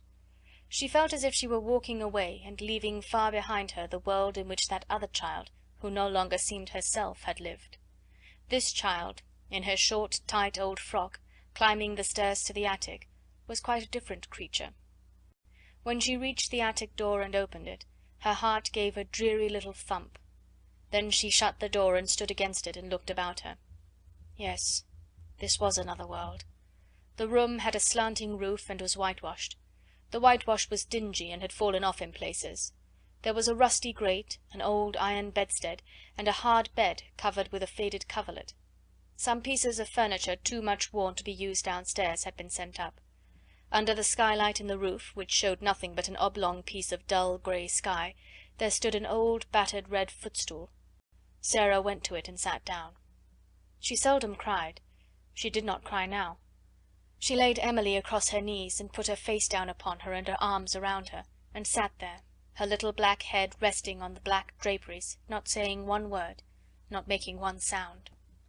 And as she sat in this silence there came a low tap at the door, such a low, humble one that she did not at first hear it, and indeed was not roused until the door was timidly pushed open, and a poor tear-smeared face appeared peeping round it. It was Becky's face, and Becky had been crying furtively for hours, and rubbing her eyes with her kitchen apron, until she looked strange indeed. "Oh, miss," she said under her breath, would you allow me just to come in?" Sarah lifted her head and looked at her. She tried to begin a smile, and somehow she could not. Suddenly, and it was all through the loving mournfulness of Becky's streaming eyes, her face looked more like a child's, not so much too old for her years. She held out her hand and gave a little sob. "Oh, Becky," she said, "I told you we were just the same, only 2 little girls, just 2 little girls. You see how true it is. There's no difference now. I'm not a princess any more." Becky ran to her and caught her hand, and hugged it to her breast, kneeling beside her and sobbing with love and pain. "Yes, miss, you are," she cried, and her words were all broken. "Whatever happens to you, whatever, you'd be a princess all the same, and nothin' couldn't make you nothin' different." End of chapter 7. Chapter 8. In the Attic. The first night she spent in her attic was a thing Sarah never forgot. During its passing she lived through a wild, unchildlike woe, of which she never spoke to anyone about her. There was no one who would have understood. It was indeed well for her that as she lay awake in the darkness her mind was forcibly distracted now and then by the strangeness of her surroundings. It was perhaps well for her that she was reminded by her small body of material things. If this had not been so, the anguish of her young mind might have been too great for a child to bear. But really, while the night was passing, she scarcely knew that she had a body at all, or remembered any other thing than one. "My papa is dead," she kept whispering to herself. "My papa is dead." It was not until long afterward that she realized that her bed had been so hard that she turned over and over in it to find a place to rest, that the darkness seemed more intense than any she had ever known, and that the wind howled over the roof among the chimneys like something which wailed aloud. Then there was something worse. This was certain scufflings and scratchings and squeakings in the walls behind the skirting boards. She knew what they meant, because Becky had described them. They meant rats and mice who were either fighting with each other or playing together. Once or twice she even heard sharp-toed feet scurrying across the floor, and she remembered in those after days, when she recalled things, that when first she heard them she started up in bed and sat trembling, and when she lay down again covered her head with the bedclothes. The change in her life did not come about gradually, but was made all at once. "She must begin as she is to go on," Miss Minchin said to Miss Amelia. "She must be taught at once what she is to expect." Mariette had left the house the next morning. The glimpse Sarah caught of her sitting room as she passed its open door showed her that everything had been changed. Her ornaments and luxuries had been removed, and a bed had been placed in a corner to transform it into a new pupil's bedroom. When she went down to breakfast she saw that her seat at Miss Minchin's side was occupied by Lavinia, and Miss Minchin spoke to her coldly. "You will begin your new duties, Sarah," she said, "by taking your seat with the younger children at a smaller table. You must keep them quiet, and see that they behave well and do not waste their food. You ought to have been down earlier. Lottie has already upset her tea." That was the beginning, and from day to day the duties given to her were added to. She taught the younger children French and heard their other lessons, and these were the least of her labours. It was found that she could be made use of in numberless directions. She could be sent on errands at any time and in all weathers. She could be told to do things other people neglected. The cook and the housemaids took their tone from Miss Minchin, and rather enjoyed ordering about the young one who had been made so much fuss over for so long. They were not servants of the best class, and had neither good manners nor good tempers, and it was frequently convenient to have at hand someone on whom blame could be laid. During the first month or two Sarah thought that her willingness to do things as well as she could, and her silence under reproof, might soften those who drove her so hard. In her proud little heart she wanted them to see that she was trying to earn her living and not accepting charity. But the time came when she saw that no one was softened at all, and the more willing she was to do as she was told, the more domineering and exacting careless housemaids became, and the more ready a scolding cook was to blame her. If she had been older, Miss Minchin would have given her the bigger girls to teach, and saved money by dismissing an instructress; but while she remained and looked like a child, she could be made more useful as a sort of little superior errand girl and maid of all work. An ordinary errand boy would not have been so clever and reliable. Sarah could be trusted with difficult commissions and complicated messages. She could even go and pay bills, and she combined with this the ability to dust a room well and to set things in order. Her own lessons became things of the past. She was taught nothing, and only after long and busy days spent in running here and there at everybody's orders was she grudgingly allowed to go into the deserted schoolroom with a pile of old books and study alone at night. "If I do not remind myself of the things I have learned, perhaps I may forget them," she said to herself. "I am almost a scullery maid, and if I am a scullery maid who knows nothing, I shall be like poor Becky. I wonder if I could quite forget, and begin to drop my H's, and not remember that Henry VIII had 6 wives." One of the most curious things in her new existence was her changed position among the pupils. Instead of being a sort of small royal personage among them, she no longer seemed to be one of their number at all. She was kept so constantly at work that she scarcely ever had an opportunity of speaking to any of them, and she could not avoid seeing that Miss Minchin preferred that she should live a life apart from that of the occupants of the schoolroom. "I will not have her forming intimacies and talking to the other children," that lady said. "Girls like a grievance, and if she begins to tell romantic stories about herself, she will become an ill-used heroine, and parents will be given a wrong impression. It is better that she should live a separate life, one suited to her circumstances. I am giving her a home, and that is more than she has any right to expect from me." Sarah did not expect much, and was far too proud to try to continue to be intimate with girls who, evidently, felt rather awkward and uncertain about her. The fact was that Miss Minchin's pupils were a set of dull, matter-of-fact young people. They were accustomed to being rich and comfortable, and as Sarah's frocks grew shorter and shabbier and queerer looking, and it became an established fact that she wore shoes with holes in them, and was sent out to buy groceries and carry them through the streets in a basket on her arm when the cook wanted them in a hurry, they felt rather as if, when they spoke to her, they were addressing an under-servant. "To think that she was the girl with the diamond mines," Lavinia commented. "She does look an object. And she's queerer than ever. I never liked her much, but I can't bear that way she has now of looking at people without speaking, just as if she was finding them out." "I am," said Sarah promptly, when she heard of this. "That's what I look at some people for. I like to know about them. I think them over afterward." The truth was that she had saved herself annoyance several times by keeping her eye on Lavinia, who was quite ready to make mischief, and would have been rather pleased to have made it for the ex-show pupil. Sarah never made any mischief herself, or interfered with anyone. She worked like a drudge. She tramped through the wet streets, carrying parcels and baskets. She laboured with the childish inattention of the little ones' French lessons. As she became shabbier and more forlorn-looking, she was told that she had better take her meals downstairs. She was treated as if she was nobody's concern, and her heart grew proud and sore, but she never told anyone what she felt. "Soldiers don't complain," she would say between her small shut teeth. "I am not going to do it. I will pretend this is part of a war." But there were hours when her child heart might almost have broken with loneliness, but for three people. The first, it must be owned, was Becky. Just Becky. Throughout all that first night spent in the garret, she had felt a vague comfort in knowing that on the other side of the wall, in which the rats scuffled and squeaked, there was another young human creature, and during the nights that followed the sense of comfort grew. They had little chance to speak to each other during the day. Each had her own tasks to perform, and any attempt at conversation would have been regarded as a tendency to loiter and lose time. "Don't mind me, miss," whispered Becky during the first morning, "if I don't say nothing polite. Someone 'ud be down on us if I did. I means please and thank you and beg pardon, but I dasn't take time to say it."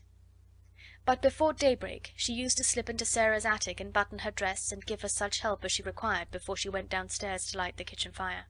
And when night came, Sarah always heard the humble knock at her door, which meant that her handmaid was ready to help her again if she was needed. During the first weeks of her grief, Sarah felt as if she were too stupefied to talk, so it happened that some time passed before they saw each other much or exchanged visits. Becky's heart told her that it was best that people in trouble should be left alone. The second of the trio of comforters was Ermengarde, but odd things happened before Ermengarde found her place. When Sarah's mind seemed to awaken again to the life about her, she realized that she had forgotten that an Ermengarde lived in the world. The two had always been friends, but Sarah had felt as if she were years the older. It could not be contested that Ermengarde was as dull as she was affectionate. She clung to Sarah in a simple, helpless way. She brought her lessons to her that she might be helped. She listened to her every word and besieged her with requests for stories. But she had nothing interesting to say herself, and she loathed books of every description. She was, in fact, not a person one would remember when one was caught in the storm of a great trouble, and Sarah forgot her. It had been all the easier to forget her because she had been suddenly called home for a few weeks. When she came back she did not see Sarah for a day or two, and when she met her for the first time she encountered her coming down a corridor with her arms full of garments which were to be taken downstairs to be mended. Sarah herself had already been taught to mend them. She looked pale and unlike herself, and she was attired in the queer outgrown frock whose shortness showed so much thin black leg. Ermengarde was too slow a girl to be equal to such a situation. She could not think of anything to say.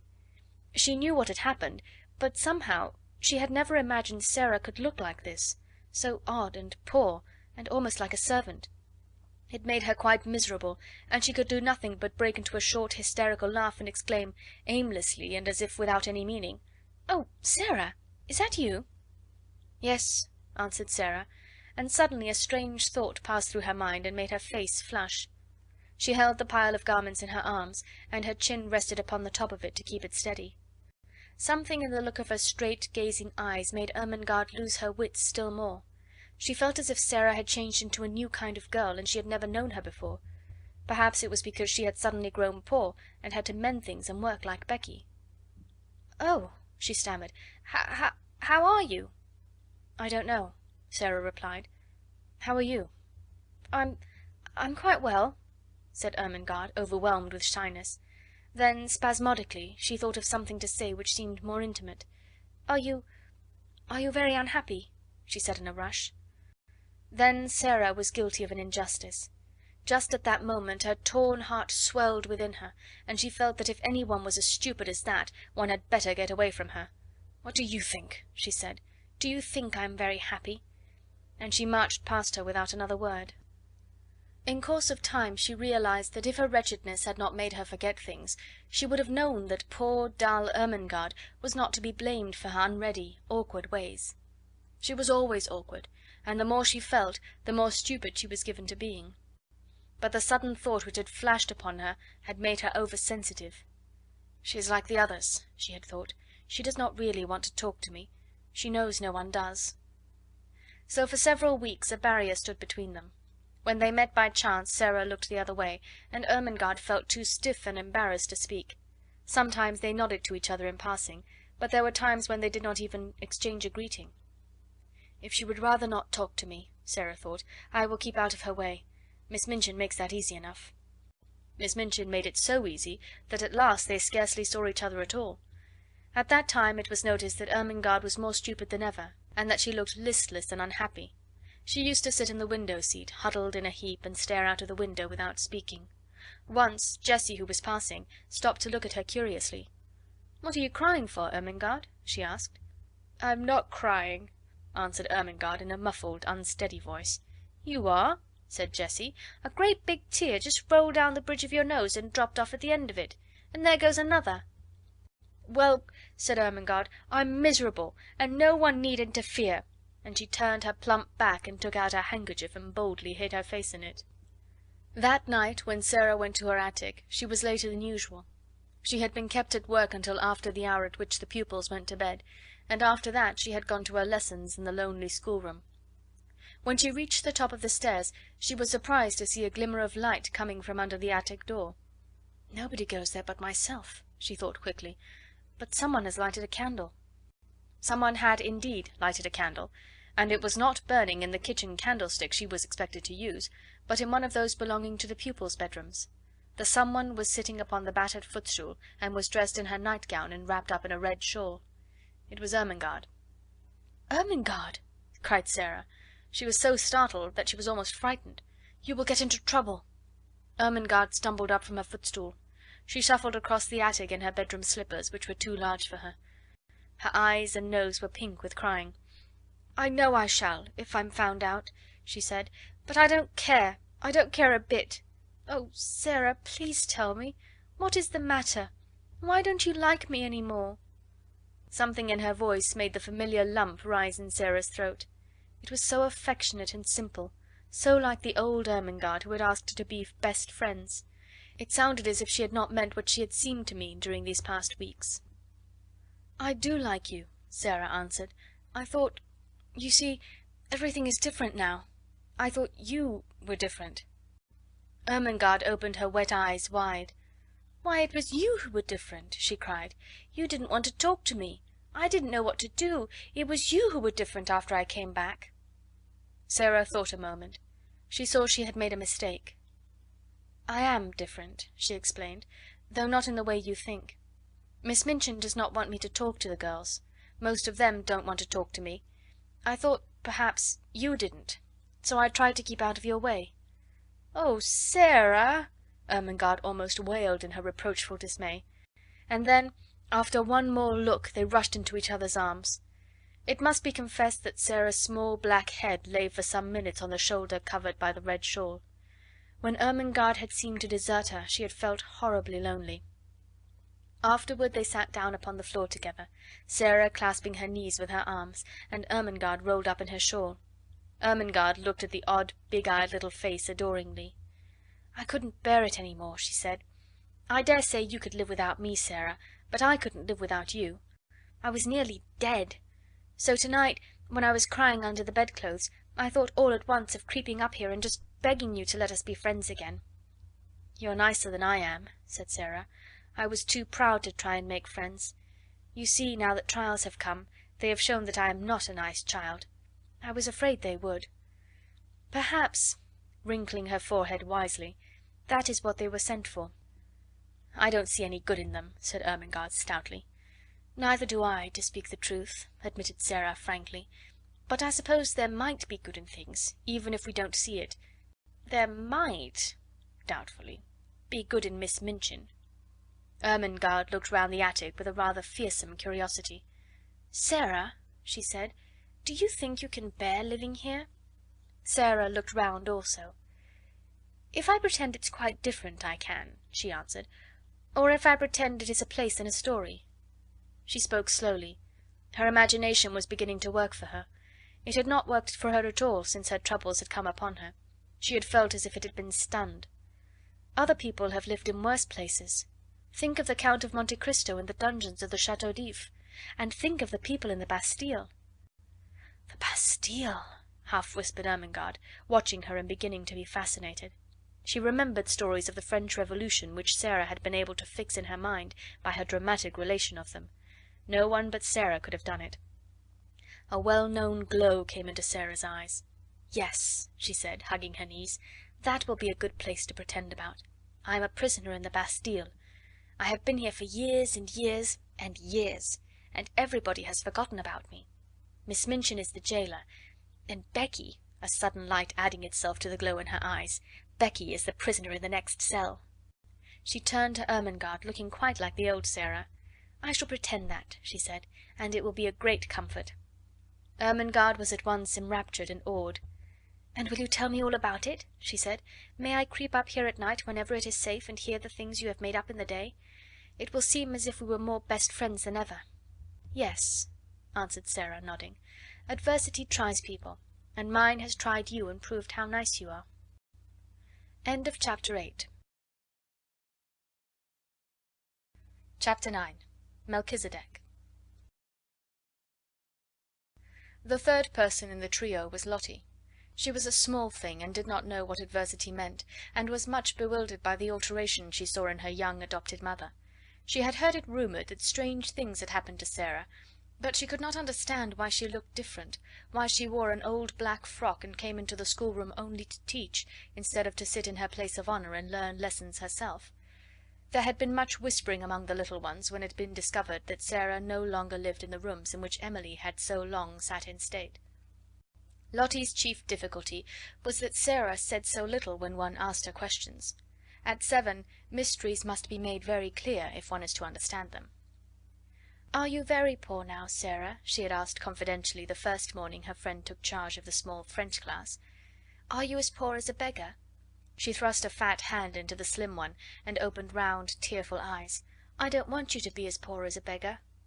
She looked as if she was going to cry, and Sarah hurriedly consoled her. "Beggars have nowhere to live," she said courageously. "I have a place to live in." "Where do you live?" persisted Lottie. "The new girl sleeps in your room, and it isn't pretty any more." "I live in another room," said Sarah. "Is it a nice one?" inquired Lottie. "I want to go and see it." "You must not talk," said Sarah. "Miss Minchin is looking at us. She will be angry with me for letting you whisper." She had found out already that she was to be held accountable for everything which was objected to. If the children were not attentive, if they talked, if they were restless, it was she who would be reproved. But Lottie was a determined little person. If Sarah would not tell her where she lived, she would find out in some other way. She talked to her small companions, and hung about the elder girls, and listened when they were gossiping, and acting upon certain information they had unconsciously let drop, she started late one afternoon on a voyage of discovery, climbing stairs she had never known the existence of, until she reached the attic floor. There she found 2 doors near each other, and opening one, she saw her beloved Sarah standing upon an old table and looking out of a window. "Sarah!" she cried aghast. "Mamma Sarah!" She was aghast because the attic was so bare and ugly, and seemed so far away from all the world. Her short legs had seemed to have been mounting hundreds of stairs. Sarah turned round at the sound of her voice. It was her turn to be aghast. What would happen now? If Lottie began to cry, and any one chanced to hear, they were both lost. She jumped down from her table and ran to the child. "Don't cry and make a noise," she implored. "I shall be scolded if you do, and I have been scolded all day. It's not such a bad room, Lottie." "Isn't it?" gasped Lottie, and as she looked round it she bit her lip. She was a spoiled child yet, but she was fond enough of her adopted parent to make an effort to control herself for her sake. Then, somehow, it was quite possible that any place in which Sarah lived might turn out to be nice. "Why isn't it, Sarah?" she almost whispered. Sarah hugged her close and tried to laugh. There was a sort of comfort in the warmth of the plump, childish body. She had had a hard day, and had been staring out of the windows with hot eyes. "You can see all sorts of things that you can't see downstairs," she said. "What sort of things?" demanded Lottie, with that curiosity Sarah could always awaken even in the bigger girls. "Chimneys quite close to us, with smoke curling up in wreaths and clouds and going up into the sky, and sparrows hopping about and talking to each other, just as if they were people, and other attic windows where heads may pop out any minute, and you can wonder who they belong to. And it all feels as high up as if it was another world." "Oh, let me see it!" cried Lottie. "Lift me up." Sarah lifted her up, and they stood on the old table together and leaned on the edge of the flat window in the roof, and looked out. Anyone who has not done this does not know what a different world they saw. The slate spread out on either side of them, and slanted down into the rain gutter pipes. The sparrows, being at home here, twittered and hopped about quite without fear. 2 of them perched on the chimney top nearest, and quarrelled with each other fiercely, until one pecked the other and drove him away. The garret window next to theirs was shut, because the house next door was empty. "I wish someone lived there," Sarah said. "It is so close that if there was a little girl in the attic we could talk to each other through the windows and climb over to see each other, if we were not afraid of falling." The sky seemed so much nearer than when one saw it from the street that Lottie was enchanted. From the attic window, among the chimney pots, the things which were happening in the world below seemed almost unreal. One scarcely believed in the existence of Miss Minchin and Miss Amelia and the schoolroom, and the roll of wheels in the square seemed a sound belonging to another existence. "Oh, Sarah!" cried Lottie, cuddling in her guarding arm, "I like this attic, I like it. It's nicer than downstairs." "Look at that sparrow," whispered Sarah. "I wish I had some crumbs to throw to him." "I have some," came in a little shriek from Lottie. "I have part of a bun in my pocket. I bought it with my penny yesterday, and I saved a bit." When they threw out a few crumbs, the sparrow jumped and flew away to an adjacent chimney top. He was evidently not accustomed to intimates in attics, and unexpected crumbs startled him. But when Lottie remained quite still, and Sarah chirped very softly, almost as if she were a sparrow herself, he saw that the thing which had alarmed him represented hospitality after all. He put his head on one side, and from his perch on the chimney looked down at the crumbs with twinkling eyes. Lottie could scarcely keep still. "Will he come? Will he come?" she whispered. "His eyes look as if he would," Sarah whispered back. "He is thinking and thinking whether he dare. Yes, he will. Yes, he's coming." He flew down and hopped toward the crumbs, but stopped a few inches away from them, putting his head on one side again, as if reflecting on the chances that Sarah and Lottie might turn out to be big cats and jump on him. At last his heart told him they were really nicer than they looked, and he hopped nearer and nearer, darted at the biggest crumb with a lightning peck, seized it, and carried it away to the other side of his chimney. "Now he knows," said Sarah, "and he will come back for the others." He did come back, and even brought a friend, and the friend went away and brought a relative, and among them they made a hearty meal, over which they twittered and chattered and exclaimed, stopping every now and then to put their heads on one side and examine Lottie and Sarah. Lottie was so delighted that she quite forgot her first shocked impression of the attic. In fact, when she was lifted down from the table and returned to earthly things, as it were, Sarah was able to point out to her many beauties in the room which she herself would not have suspected the existence of. "It is so little and so high above everything," she said, "that it is almost like a nest in a tree.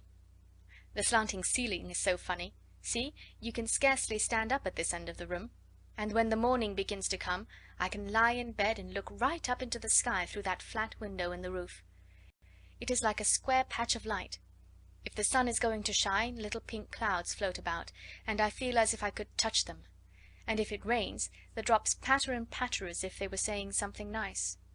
Then if there are stars, you can lie and try to count how many go into the patch. It takes such a lot. And just look at that tiny rusty grate in the corner. If it was polished and there was a fire in it, just think how nice it would be. You see, it's really a beautiful little room."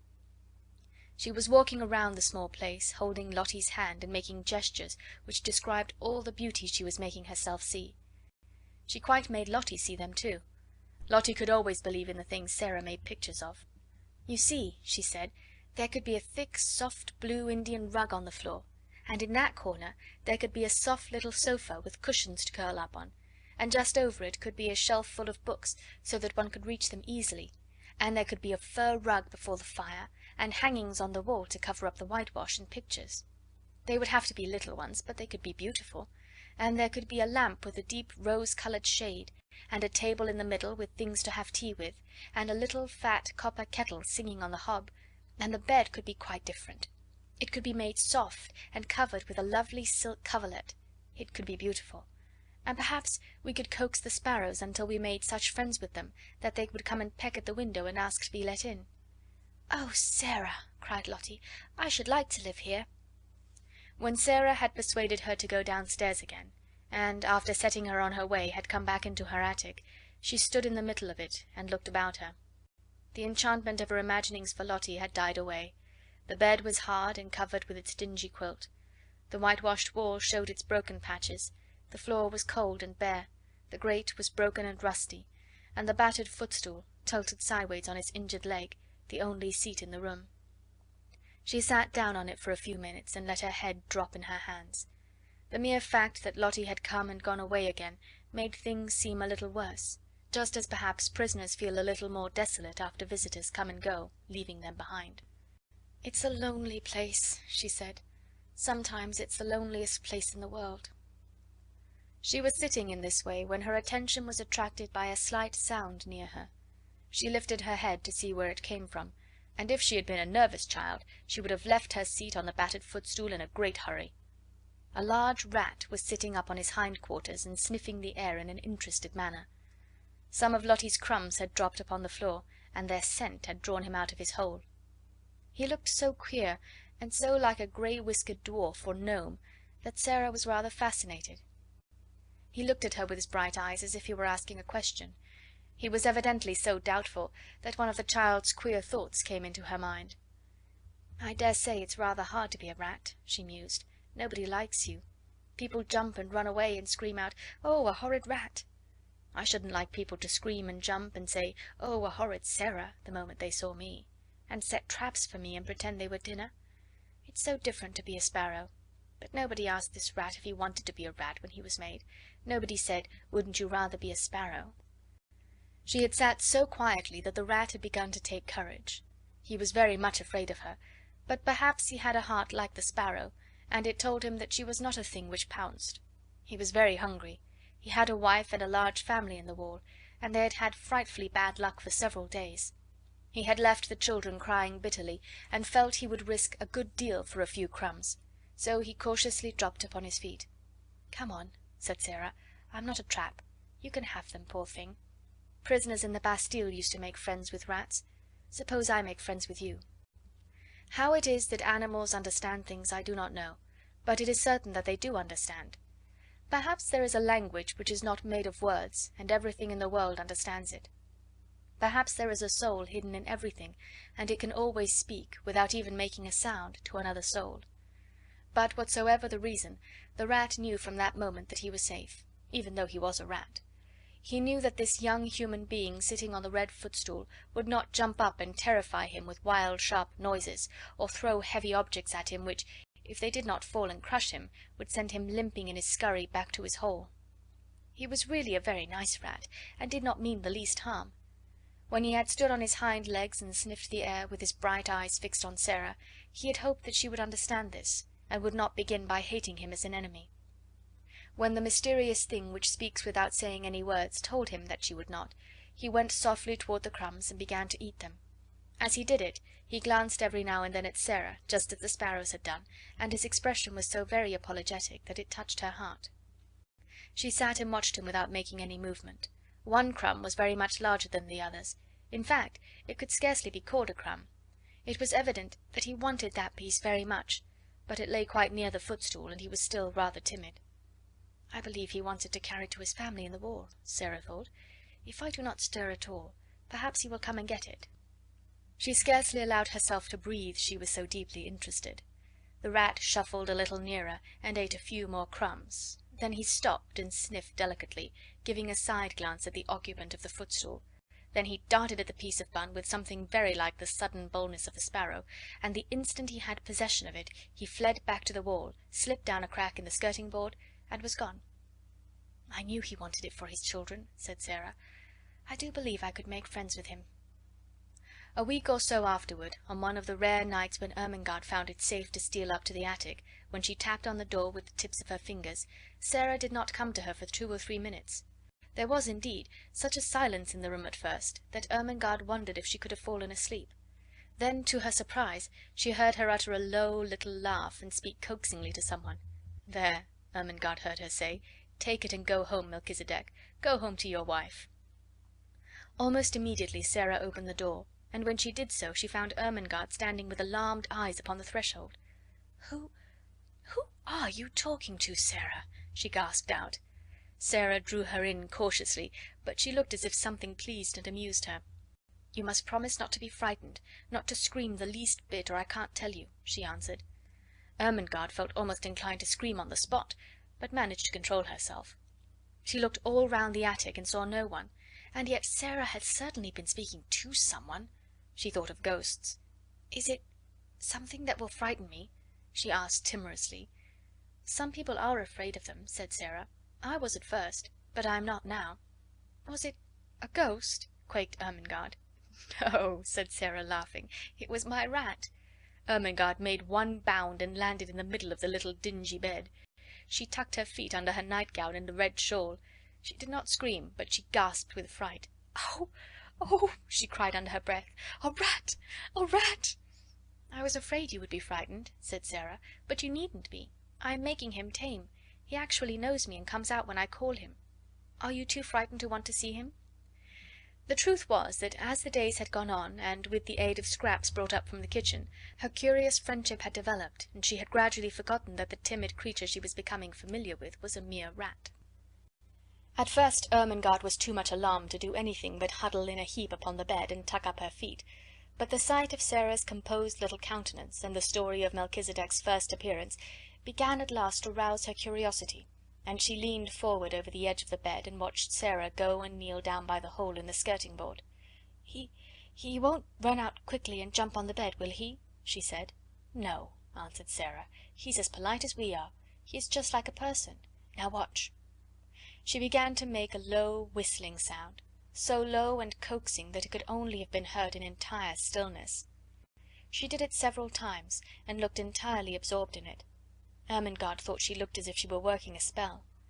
And at last, evidently in response to it, a grey-whiskered, bright head peeped out of the hole. Sarah had some crumbs in her hand. She dropped them, and Melchisedec came quietly forth and ate them. A piece of larger size than the rest he took and carried it in the most businesslike manner back to his home. "You see," said Sarah, "that is for his wife and children. He's very nice. He only eats the little bits. After he goes back I can always hear his family squeaking for joy. There are 3 kinds of squeaks. One kind is the children's, and one is Mrs. Melchisedec's, and one is Melchisedec's own." Ermengarde began to laugh. "Oh, Sarah," she said, "you are queer, but you're nice." "I know I am queer," admitted Sarah cheerfully, "and I try to be nice." She rubbed her forehead with her little brown paw, and a puzzled, tender look came into her face. "Papa always laughed at me," she said, "but I liked it. He thought I was queer, but he liked me to make up things. I can't help making up things. If I didn't, I don't believe I could live." She paused and glanced around the attic. "I'm sure I couldn't live here," she added in a low voice. Ermengarde was interested, as she always was. "When you talk about things," she said, "they seem as if they grew real. You talk about Melchisedec as if he was a person." "He is a person," said Sarah. "He gets hungry and frightened just as we do, and he is married and has children. How do we know he doesn't think things just as we do? His eyes look as if he was a person. That was why I gave him a name." She sat down on the floor in her favourite attitude, holding her knees. "Besides," she said, "he is a Bastille rat sent to be my friend. I can always get a bit of bread the cook has thrown away, and it is quite enough to support him."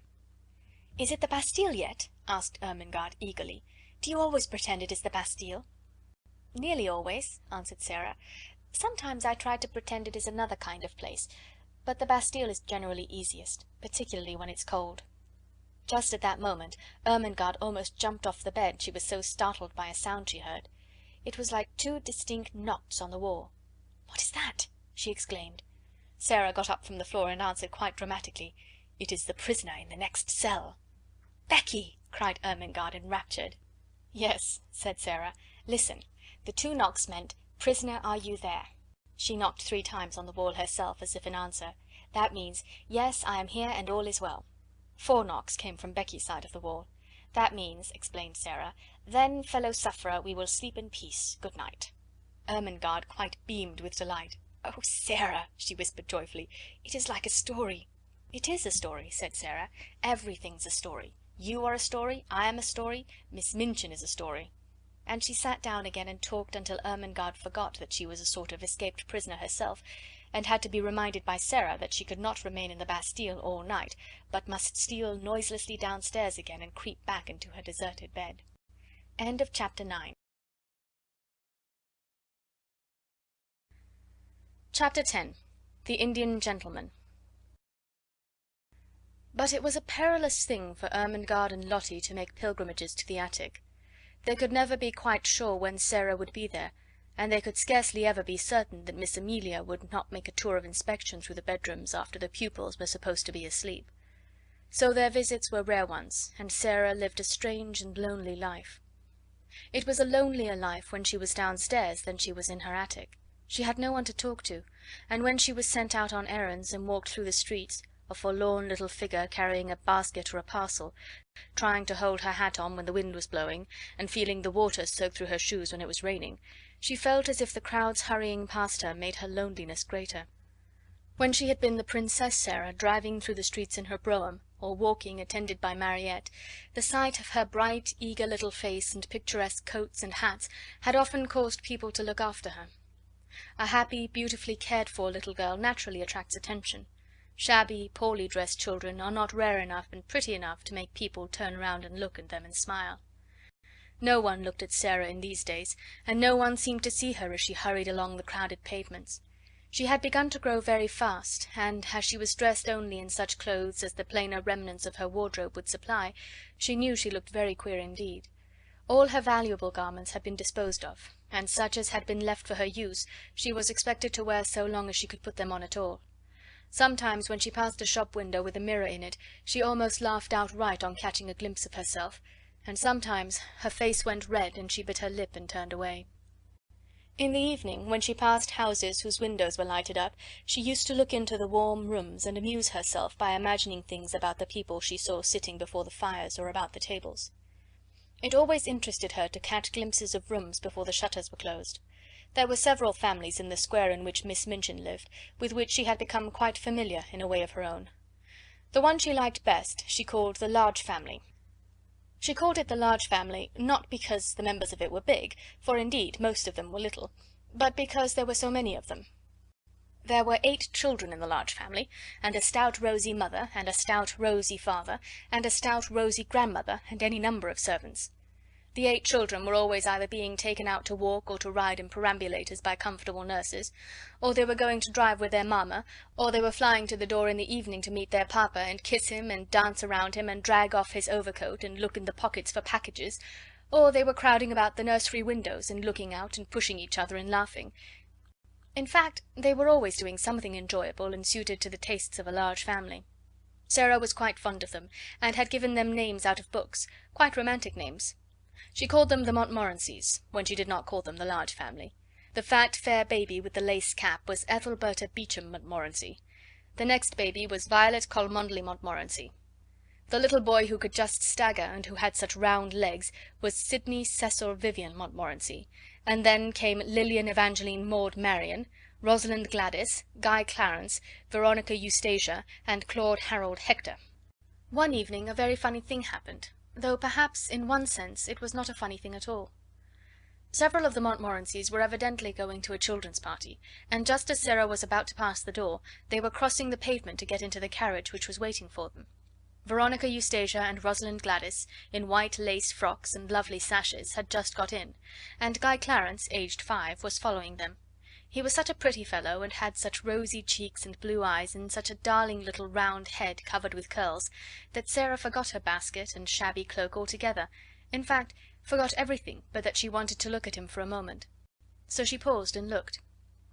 It was Christmas time, and the Large Family had been hearing many stories about children who were poor, and had no mammas and papas to fill their stockings and take them to the pantomime, children who were, in fact, cold and thinly clad and hungry. In the stories, kind people, sometimes little boys and girls with tender hearts, invariably saw the poor children, and gave them money or rich gifts, or took them home to beautiful dinners. Guy Clarence had been affected to tears that very afternoon by the reading of such a story, and he had burned with a desire to find such a poor child, and give her a certain sixpence he possessed, and thus provide for her for life. An entire sixpence, he was sure, would mean affluence for evermore. As he crossed the strip of red carpet laid across the pavement from the door to the carriage, he had this very sixpence in the pocket of his very short man-o'-war trousers. And just as Rosalind Gladys got into the vehicle and jumped on the seat in order to feel the cushions spring under her, he saw Sarah standing on the wet pavement in her shabby frock and hat, with her old basket on her arms, looking at him hungrily. He thought that her eyes looked hungry because she had perhaps had nothing to eat for a long time. He did not know that they looked so because she was hungry for the warm, merry life his home held and his rosy face spoke of, and that she had a hungry wish to snatch him in her arms and kiss him. He only knew that she had big eyes and a thin face and thin legs and a common basket and poor clothes. So he put his hand in his pocket and found his sixpence and walked up to her benignly. "Here, poor little girl," he said, "here is a sixpence. I will give it to you." Sarah started, and all at once realized that she looked exactly like poor children she had seen in her better days, waiting on the pavement to watch her as she got out of her brougham. And she had given them pennies many a time. Her face went red, and then it went pale, and for a second she felt as if she could not take the dear little sixpence. "Oh, no," she said. "Oh, no, thank you. I mustn't take it, indeed." Her voice was so unlike an ordinary street child's voice, and her manner was so like the manner of a well-bred little person, that Veronica Eustacia, whose real name was Janet, and Rosalind Gladys, who was really called Nora, leaned forward to listen. But Guy Clarence was not to be thwarted in his benevolence. He thrust the sixpence into her hand. "Yes, you must take it, poor little girl," he insisted stoutly. "You can buy things to eat with it. It is a whole sixpence." There was something so honest and kind in his face, and he looked so likely to be heartbrokenly disappointed if she did not take it, that Sarah knew she must not refuse him. To be as proud as that would be a cruel thing. So she actually put her pride in her pocket, though it must be admitted her cheeks burned. "Thank you," she said. "You are a kind, kind little darling thing." And as he scrambled joyfully into the carriage, she went away trying to smile, though she caught her breath quickly and her eyes were shining through a mist. She had known that she looked odd and shabby, but until now she had not known that she might be taken for a beggar. As the large family's carriage drove away, the children inside it were talking with interested excitement. "Oh, Donald!" This was Guy Clarence's name. Janet exclaimed alarmedly. "Why did you offer that little girl your sixpence? I'm sure she is not a beggar." "She didn't speak like a beggar," cried Nora, "and her face didn't really look like a beggar's face." "Besides, she didn't beg," said Janet. "I was so afraid she might be angry with you. You know, it makes people angry to be taken for beggars when they are not beggars." "She wasn't angry," said Donald, a trifle dismayed, but still firm. "She laughed a little, and said I was a kind, kind little darling thing, and I was," stoutly. "It was my whole sixpence." Janet and Nora exchanged glances. "A beggar girl would never have said that," decided Janet. "She would have said, 'Thank you kindly, little gentleman, thank you, sir,' and perhaps she would have bobbed a curtsy." Sarah knew nothing about the fact, but from that time the large family was as profoundly interested in her as she was in it. Faces used to appear at the nursery windows when she passed, and many discussions concerning her were held round the fire. "She is a kind of servant at the seminary," Janet said. "I don't believe she belongs to anybody. I believe she is an orphan. But she is not a beggar, however shabby she looks." And after that she was called by all of them the little girl who was not a beggar, which was, of course, rather a long name, and sounded very funny sometimes when the youngest one said it in a hurry. Sarah managed to bore a hole in the sixpence, and hung it on an old bit of narrow ribbon round her neck. Her affection for the large family increased, as indeed her affection for everything she could love increased. She grew fonder and fonder of Becky, and she used to look forward to the 2 mornings a week when she went into the schoolroom to give the little ones their French lesson. Her small pupils loved her, and strove with each other for the privilege of standing close to her and insinuating their small hands into hers. It fed her hungry heart to feel them nestling up to her. She made such friends with the sparrows that when she stood upon the table, put her head and shoulders out of the attic window, and chirped, she heard almost immediately a flutter of wings and answering twitters, and a little flock of dingy town birds appeared and alighted on the slates to talk to her and make much of the crumbs she scattered. With Melchisedec she had become so intimate that he actually brought Mrs. Melchisedec with him sometimes, and now and then 1 or 2 of his children. She used to talk to him, and somehow he looked quite as if he understood. There had grown in her mind a rather strange feeling about Emily, who always sat and looked on at everything. It arose in one of her moments of great desolateness. She would have liked to believe, or pretend to believe, that Emily understood and sympathized with her. She did not like to own to herself that her only companion could feel and hear nothing. She used to put her in a chair sometimes and sit opposite to her, on the old red footstool, and stare and pretend about her until her own eyes would grow large with something which was almost like fear, particularly at night, when everything was so still, when the only sound in the attic was the occasional sudden scurry and squeak of Melchisedec's family in the wall. One of her pretends was that Emily was a kind of good witch who could protect her. Sometimes, after she had stared at her until she was wrought up to the highest pitch of fancifulness, she would ask her questions, and find herself almost feeling as if she would presently answer. But she never did. "As to answering, though," said Sarah, trying to console herself, "I don't answer very often. I never answer when I can help it. When people are insulting you, there is nothing so good for them as to not say a word, just to look at them and think. Miss Minchin turns pale with rage when I do it. Miss Amelia looks frightened, and so do the girls. When you will not fly into a passion, people know you are stronger than they are, because you are strong enough to hold in your rage, and they are not, and they say stupid things they wish they hadn't said afterward. There's nothing so strong as rage, except what makes you hold it in. That's stronger. It's a good thing not to answer your enemies. I scarcely ever do. Perhaps Emily is more like me than I am like myself. Perhaps she would rather not answer her friends even. She keeps it all in her heart. But though she tried to satisfy herself with these arguments, she did not find it easy. When, after a long, hard day, in which she had been sent here and there, sometimes on long errands through wind and cold and rain, she came in wet and hungry, and was sent out again because nobody chose to remember that she was only a child, and that her slim legs might be tired and her small body might be chilled; when she had been given only harsh words and cold slighting looks for thanks; when the cook had been vulgar and insolent; when Miss Minchin had been in her worst mood, and when she had seen the girls sneering among themselves at her shabbiness, then she was not always able to comfort her sore, proud, desolate heart with fancies, when Emily merely sat upright in her old chair and stared. One of these nights, when she came up to the attic, cold and hungry, with a tempest raging in her young breast, Emily's stare seemed so vacant, her sawdust legs and arms so inexpressive, that Sarah lost all control over herself. There was nobody but Emily, no one in the world, and there she sat. "I shall die presently," she said at first. Emily simply stared. "I can't bear this," said the poor child, trembling. "I know I shall die. I'm cold, I'm wet, I'm starving to death. I've walked 1,000 miles to-day, and they have done nothing but scold me from morning until night. And because I could not find the last thing the cook sent me for, they would not give me any supper. Some men laughed at me because my old shoes made me slip down in the mud. I'm covered with mud now, and they laughed. Do you hear?" She looked at the staring glass eyes and complacent face, and suddenly a sort of heart-broken rage seized her. She lifted her little savage hand and knocked Emily off the chair, bursting into a passion of sobbing. Sarah, who never cried— "You're nothing but a doll," she cried. "Nothing but a doll, doll, doll. You care for nothing. You're stuffed with sawdust. You never had a heart. Nothing could ever make you feel. You're a doll." Emily lay on the floor, with her legs ignominiously doubled up over her head, and a new flat place on the end of her nose, but she was calm, even dignified. Sarah hid her face in her arms. The rats in the wall began to fight and bite each other and squeak and scramble. Melchisedec was chastising some of his family. Sarah's sobs gradually quieted themselves. It was so unlike her to break down that she was surprised at herself. After a while she raised her face and looked at Emily, who seemed to be gazing at her round the side of one angle, and somehow, by this time, actually with a kind of glassy-eyed sympathy. Sarah bent and picked her up. Remorse overtook her. She even smiled at herself, a very little smile. "You can't help being a doll," she said with a resigned sigh, "any more than Lavinia and Jessie can help not having any sense. We're not all made alike.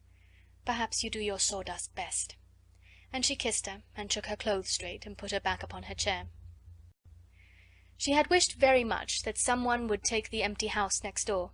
She wished it because of the attic window which was so near hers. It seemed as if it would be so nice to see it propped open some day, and a head and shoulders rising out of the square aperture.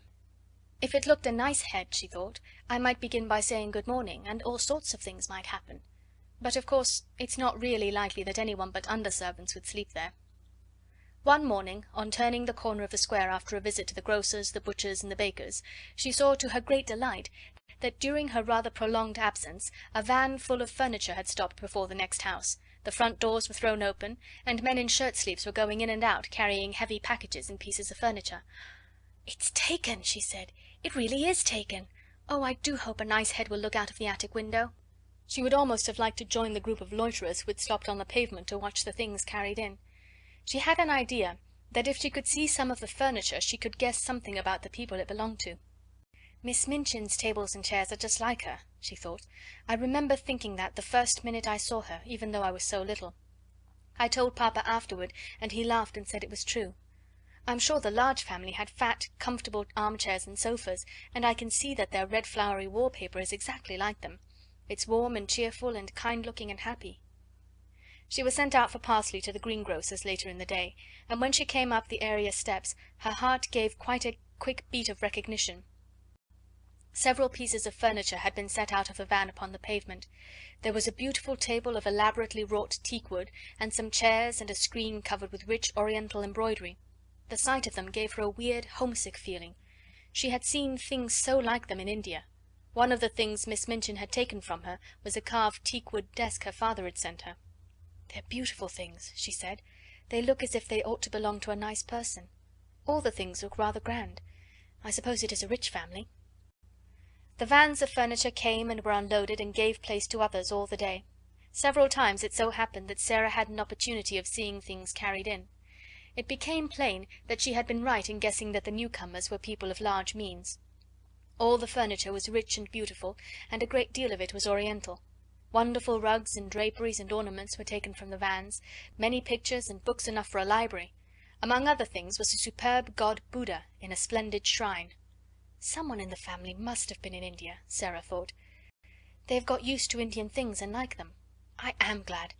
I shall feel as if they were friends, even if a head never looks out of the attic window. When she was taking in the evening's milk for the cook, there was really no odd job she was not called upon to do, she saw something occur which made the situation more interesting than ever. The handsome, rosy man who was the father of the large family walked across the square in the most matter-of-fact manner, and ran up the stairs of the next-door house. He ran up them as if he felt quite at home, and expected to run up and down them many a time in the future. He stayed inside quite a long time, and several times came out and gave directions to the workmen, as if he had a right to do so. It was quite certain that he was in some intimate way connected with the newcomers, and was acting for them. "If the new people have children," Sarah speculated, "the large family will be sure to come and play with them, and they might come up into the attic just for fun." At night, after her work was done, Becky came in to see her fellow prisoner and bring her news. "It's an Indian gentleman that's coming to live next door, miss," she said. "I don't know whether he's a black gentleman or not, but he's an Indian one. He's very rich, and he's ill, and the gentleman of the large family's his lawyer. He's had a lot of trouble, and it's made him ill and low in his mind. He worships idols, miss. He's an heathen and bows down to wood and stone. I seen an idol being carried in for him to worship. Somebody had ought to send him a track. You can get a track for a penny." Sarah laughed a little. "I don't believe he worships that idol," she said. "Some people like to keep them to look at because they're interesting. My papa had a beautiful one, and he did not worship it." But Becky was rather inclined to prefer to believe that the new neighbour was an heathen. It sounded so much more romantic than that he should merely be the ordinary kind of gentleman who went to church with a prayer book. She sat and talked long that night of what he would be like, of what his wife would be like if he had one, and of what his children would be like if they had children. Sarah saw that privately she could not help hoping very much that they would all be black and would wear turbans, and above all that, like their parent, they would all be heathens. "I never lived next door to no heathens, miss," she said. "I should like to see what sort of ways they'd have." It was several weeks before her curiosity was satisfied, and then it was revealed that the new occupant had neither wife nor children. He was a solitary man with no family at all, and it was evident that he was shattered in health and unhappy in mind. A carriage drove up one day and stopped before the house. When the footman dismounted from the box and opened the door, the gentleman who was the father of the large family got out first. After him there descended a nurse in uniform, then came down the steps two men servants. They came to assist their master, who, when he was helped out of the carriage, proved to be a man with a haggard, distressed face, and a skeleton body wrapped in furs. He was carried up the steps, and the head of the large family went with him, looking very anxious. Shortly afterward a doctor's carriage arrived, and the doctor went in, plainly to take care of him. "There is such a yellow gentleman next door, Sarah," Lottie whispered at the French class afterward. "Do you think he's a Chinese? The geography says that Chinese men are yellow." "No, he is not Chinese," Sarah whispered back. "He is very ill. Go on with your exercise, Lottie. Non, monsieur, je n'ai pas le canif de mon oncle." That was the beginning of the story of the Indian gentleman. End of chapter 10.